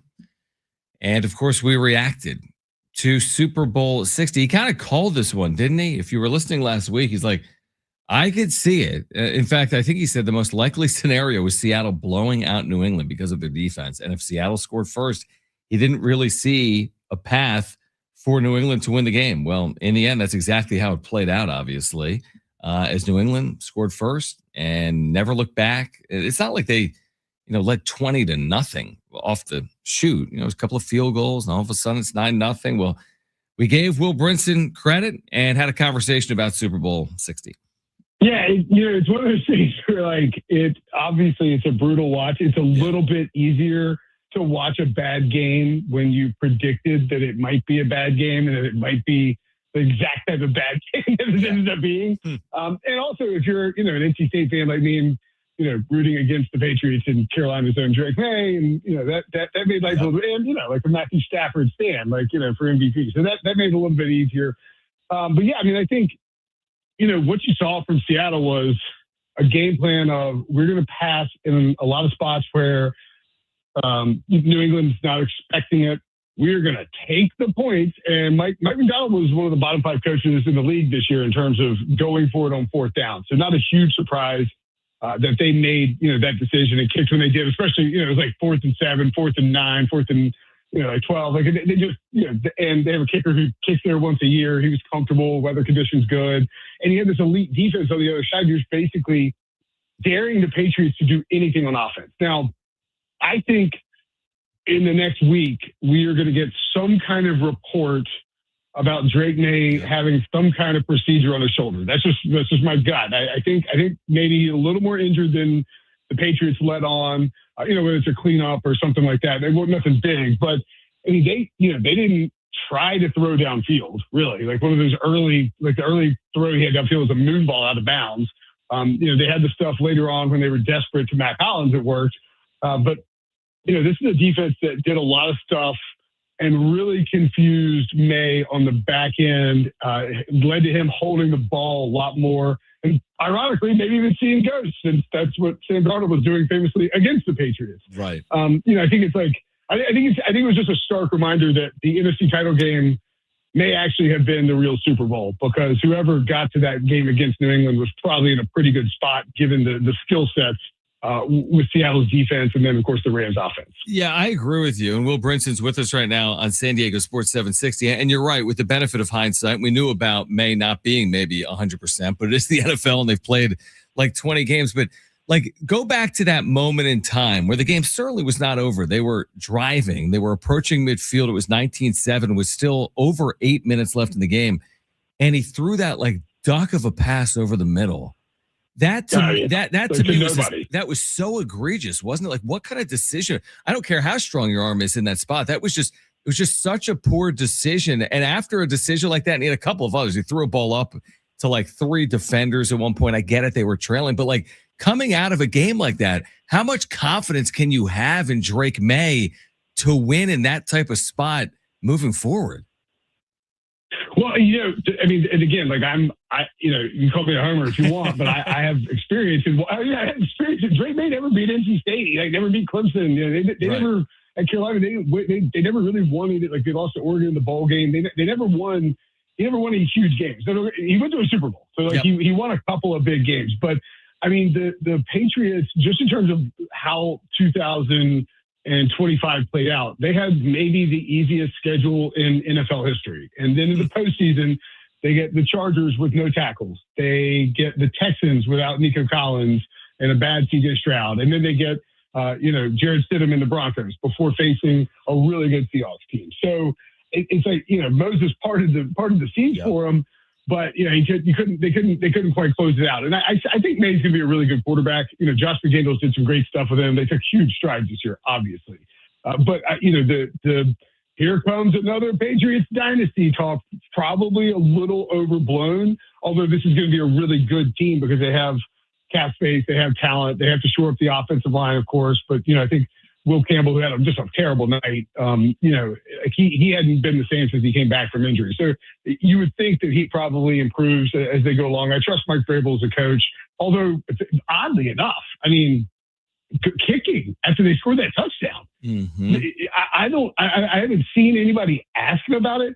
I think it had to have been just like for lack of a better word, a brain fart, because I can't conceive of an NFL analytics chart that would tell you to kick there instead of attempting a 2-point conversion to make it 11, which is a touchdown and a field goal, obviously, versus, you missed the 2-pointer and it's basically the same thing. You need 2 touchdowns. So, yeah, I mean, I think, we may have prematurely jumped the gun when it came to announcing that the Patriots were back, and, in Super Bowl week, you have 2 weeks to prepare, 2 weeks to talk about everything. It's like, well, what if this is Tom Brady 2.0? Maybe. What if it's Dan Marino 2.0? This wildly talented, athletic quarterback who makes it to the Super Bowl in the second season, almost wins MVP, loses it, and never gets back. I mean, we make these jumps so fast in the NFL as to like what people are going to do for the length of their careers, and forgetting that getting to the Super Bowl is a really, really hard thing to do in the first place. There's no doubt about it. And Will Prinson's with us right now on San Diego Sports 760. So, through the Seattle prism, winning in the manner in which they won, would they, for you, and there's so much to be determined between now and next season, but do they go into next season favored in your mind to get back there and or potentially win it, or how do you look at it heading into next season right now? Yeah, I think right now the odds I saw today they're like plus 950, which is a crazy high for the lowest. Like normally there's somebody who's in the 3-1 range or 4-1 range, especially, over the last few years with Mahomes and then Brady before.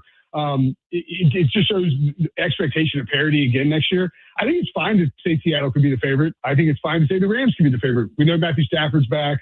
I expect them to address some of the defensive stuff in the offseason, but they're loaded at wide out. They've got a good offensive line. Like I think both of the, it could be that Thursday night game, right? Or even the Panthers. I mean, the Rams game against the Panthers in the regular season when they lost. Like, it's one of those where maybe it comes down to who's got home field advantage, who wins that division. I think the 49ers will be back next year and healthier.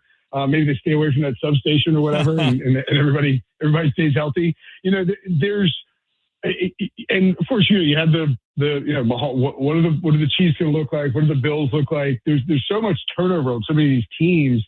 But yeah, like what the Seahawks have with Mike McDonald as the coach, all those players on defense that they've sort of built up, and John Schneider, GM, they have obliterated their last 3 drafts, like crushed it. It's very reminiscent of the Legion of Boom in that, once we got a year into it and everyone started to really look at how these players from 3 straight drafts were performing, we're talking like 9 starters or something like that, and like meaningful starters over the last 3 years. When you have those picks in place and you hit on them in such rapid succession, it really opens up the window for repeating or for being dangerous to get back. And of course, and like Sam Darnold's now won a Super Bowl, and he didn't play perfect, but he made some throws. Lost Jackson Smith and Jigba for a good portion of it, and Cooper Kupp and AJ Barner were able to convert a ton of third downs that ended up being massive. So like, yeah, I think the Seahawks absolutely have a repeatable formula because that defense is so good and they have so many young players and a competent quarterback and a great coaching staff but they're also lose Clint Kubiak. Like, let's see who they hire and how that goes, because 2 years ago, and granted it was Gino, not Darnold, but like that offense was a major problem until they upgraded this offseason and got Kubiak. So I think that hire is a pretty big one in the prism of like how good, what is the Seahawks feeling? Subjective question, like a lot of questions are in sports. This Seattle championship Super Bowl winning team is where in the hierarchy of teams? 14-3 regular season, somewhat dominant postseason. Like you think about the Niners win, this win. Like, is this a top 10 all-time Super Bowl champion? Is this a top 30 all-time? Like, where would you, again, that's asking, there's 60 Super Bowl champions. Like, where does this team rank in your head among maybe recent champions? I think it's definitely top half. I also think there's a chance that, the other thing that's hard is like, is this Seattle team even better than the last Seattle team? Because I would take the Legion of Boom, and I'm probably taking young Russell Wilson over, like revamped Sam Darnold.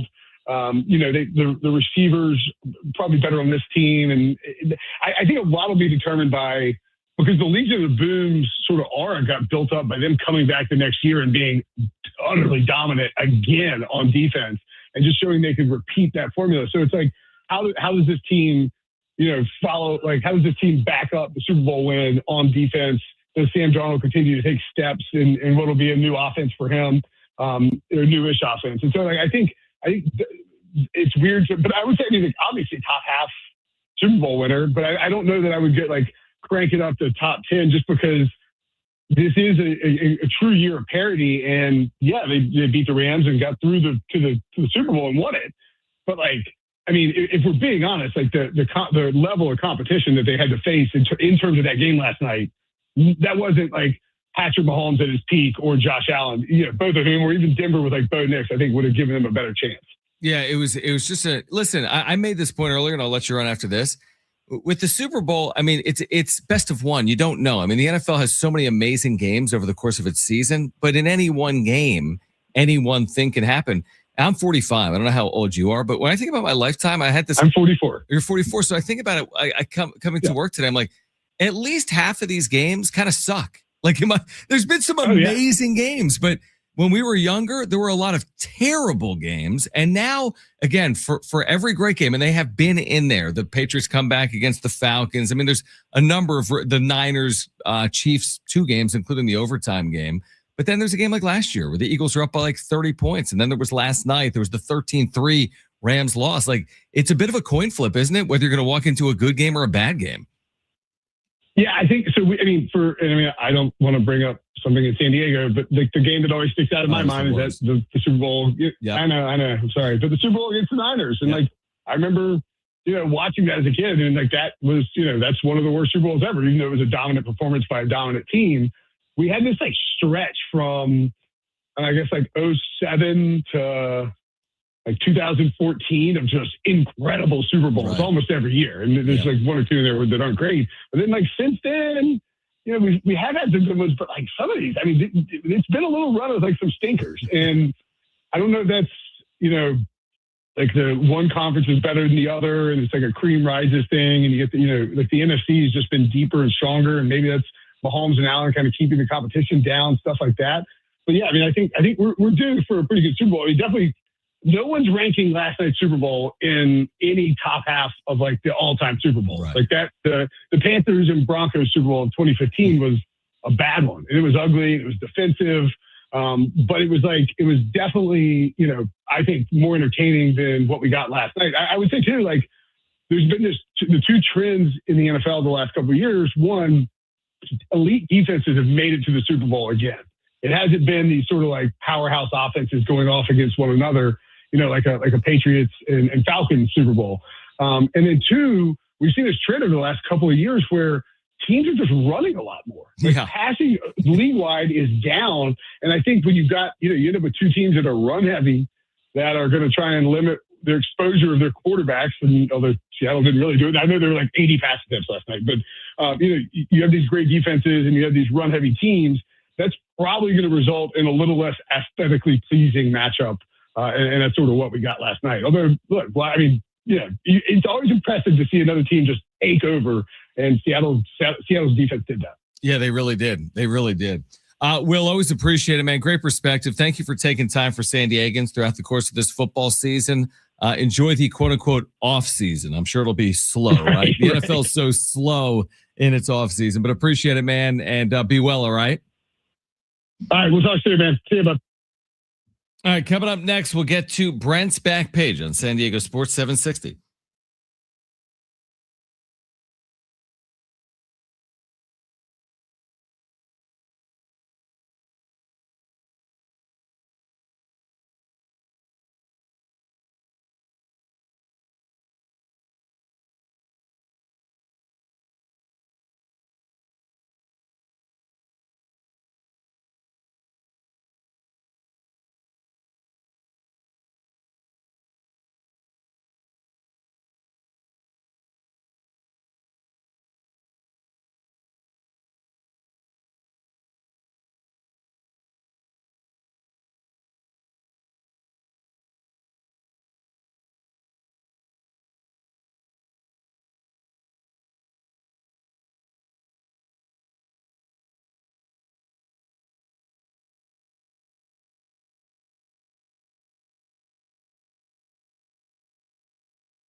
All right, final time, San Diego Sports 760. And we've got a few minutes, so let's get to this.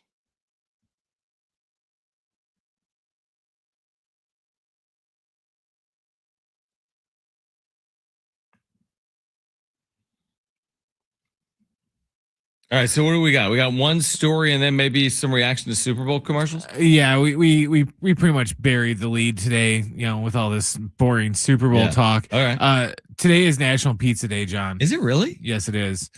How did you celebrate? I didn't yet.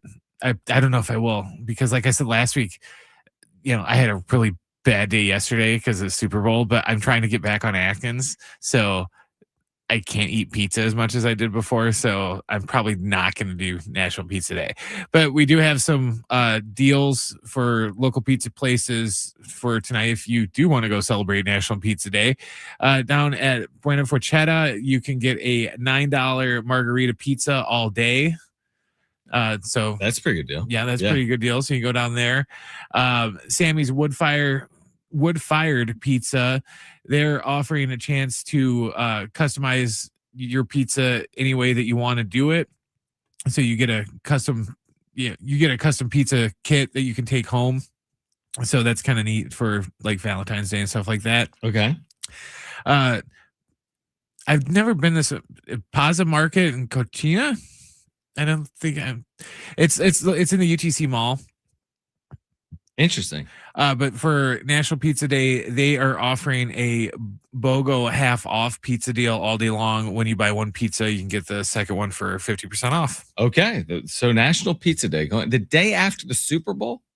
Yes. Shouldn't National Pizza Day kind of, well, maybe that makes sense. Yeah. A lot of pizzas. And one more. California Pizza Kitchen is also offering dinner for two. So for $60, you get appetizer, 2 entrees, and a dessert. And that goes through February 15th. All right. So what do we want to talk about with the ads? I don't know. Which ones do you like? Which ones do you not like? Think back. Okay. My favorite what's one your favorite? Was the tight ends one for like prostate cancer or whatever it was, where it was like with all the tight ends. Cause I was like, what is this a commercial for? And then Gronk's like, hey, he told me to loosen my tight end. You only have to get a blood test, which I didn't know that. So yeah, I thought that one was pretty funny. Honestly, dude, like, I don't know. I wasn't watching maybe as intently as I typically do because you can just go watch them on YouTube or whatever, or see them anywhere. Like, I wasn't I thought the Jurassic Park Xfinity ad, the Comcast Xfinity was good. That was creative, like super creative. There was a lot of de-aging in this year's commercials because the Jurassic Park one, they de-aged Goldblum. Yeah, they make them look, all the cast like make them look young. Yeah. The Goodwill Dunkin', the Dunkin' Donuts commercial when they de-aged Urkel and Ben Affleck. Yeah, and that's interesting. You said Jasmine Guy and all these big people that were all like sitcom stars in the 90s. That was pretty funny. I like that one. Yeah. Yeah, again, you're always going to see like every year it's the same thing. Just these like random stars show up in these ads, which I don't know. It's like, you know what? The more Super Bowls you've watched, the more you're like, okay, I've seen these games play out. But there were some creative ads, I guess, in general. Some of them you're like, okay, like the Dunkin' Donuts one. It's like, okay, I can see why you spent, all that money on that because you got, Ben Affleck and, Jennifer Aniston and all these people that made an appearance. Yep. So, that commercial just looks expensive just in general. Right. But then you have like the Emma Stone one for, what was it? It wasn't for GoDaddy, but it's for the same service pretty much, to where, she was frustrated. Oh, was it like Squarespace? Yeah, that's what it was. Cause she couldn't get, EmmaStone.com or whatever it was. And it was just like, really, was that was worth that? That was like, for me, the most mind-boggling one was, I wish I had Pokemon money. Pokemon did like that 60-second ad for nothing. Right. They weren't promoting a movie. Right. They weren't promoting like a new set of cards or a video game. They're just promoting Pokemon just in general. Because I was just like, wow, that's probably Jim's favorite Super Bowl commercial. Yeah. Well, wait, weren't you expecting? Well, we knew we weren't getting a trailer for something you were waiting on, but weren't you expecting maybe a trailer to be released in the same time frame of? Marvel ended up, they didn't do anything like they said they weren't going to do. Supergirl did actually do a little teaser, but there wasn't anything new in it compared to the first one because they weren't supposed to do one originally either. They had the Mandalorian Grogu one, which was a big disappointment because it didn't show anything. It just kind of showed them just riding around, getting pulled around by tauntauns, and it had no like movie footage and no anything. So I was kind of disappointed with the movie trailers and stuff like that. I didn't think there was any of them that stood out. Yeah, and even the ads in general, were there creative ads? Yes. Anything you're like, oh my gosh, that was life-changing, earth-shattering top ad of all no, right? Well, yeah, and a lot of the good ones, they all get leaked before. So it's not like it was 10 years ago to where all of a sudden you're like, oh my God, look, it's Jennifer Aniston and Urkel. And dude, I loved Bud Bowl. That's the frogs. Everything since then does not equate. All right, we're back tomorrow at 2 p.m. If you missed anything today, go to sportssd.com or the iHeartRadio app or iTunes or TuneIn Radio or Spotify. For Sammy earlier, for Brent now, I'm John. Keep it here. This is San Diego Sports 760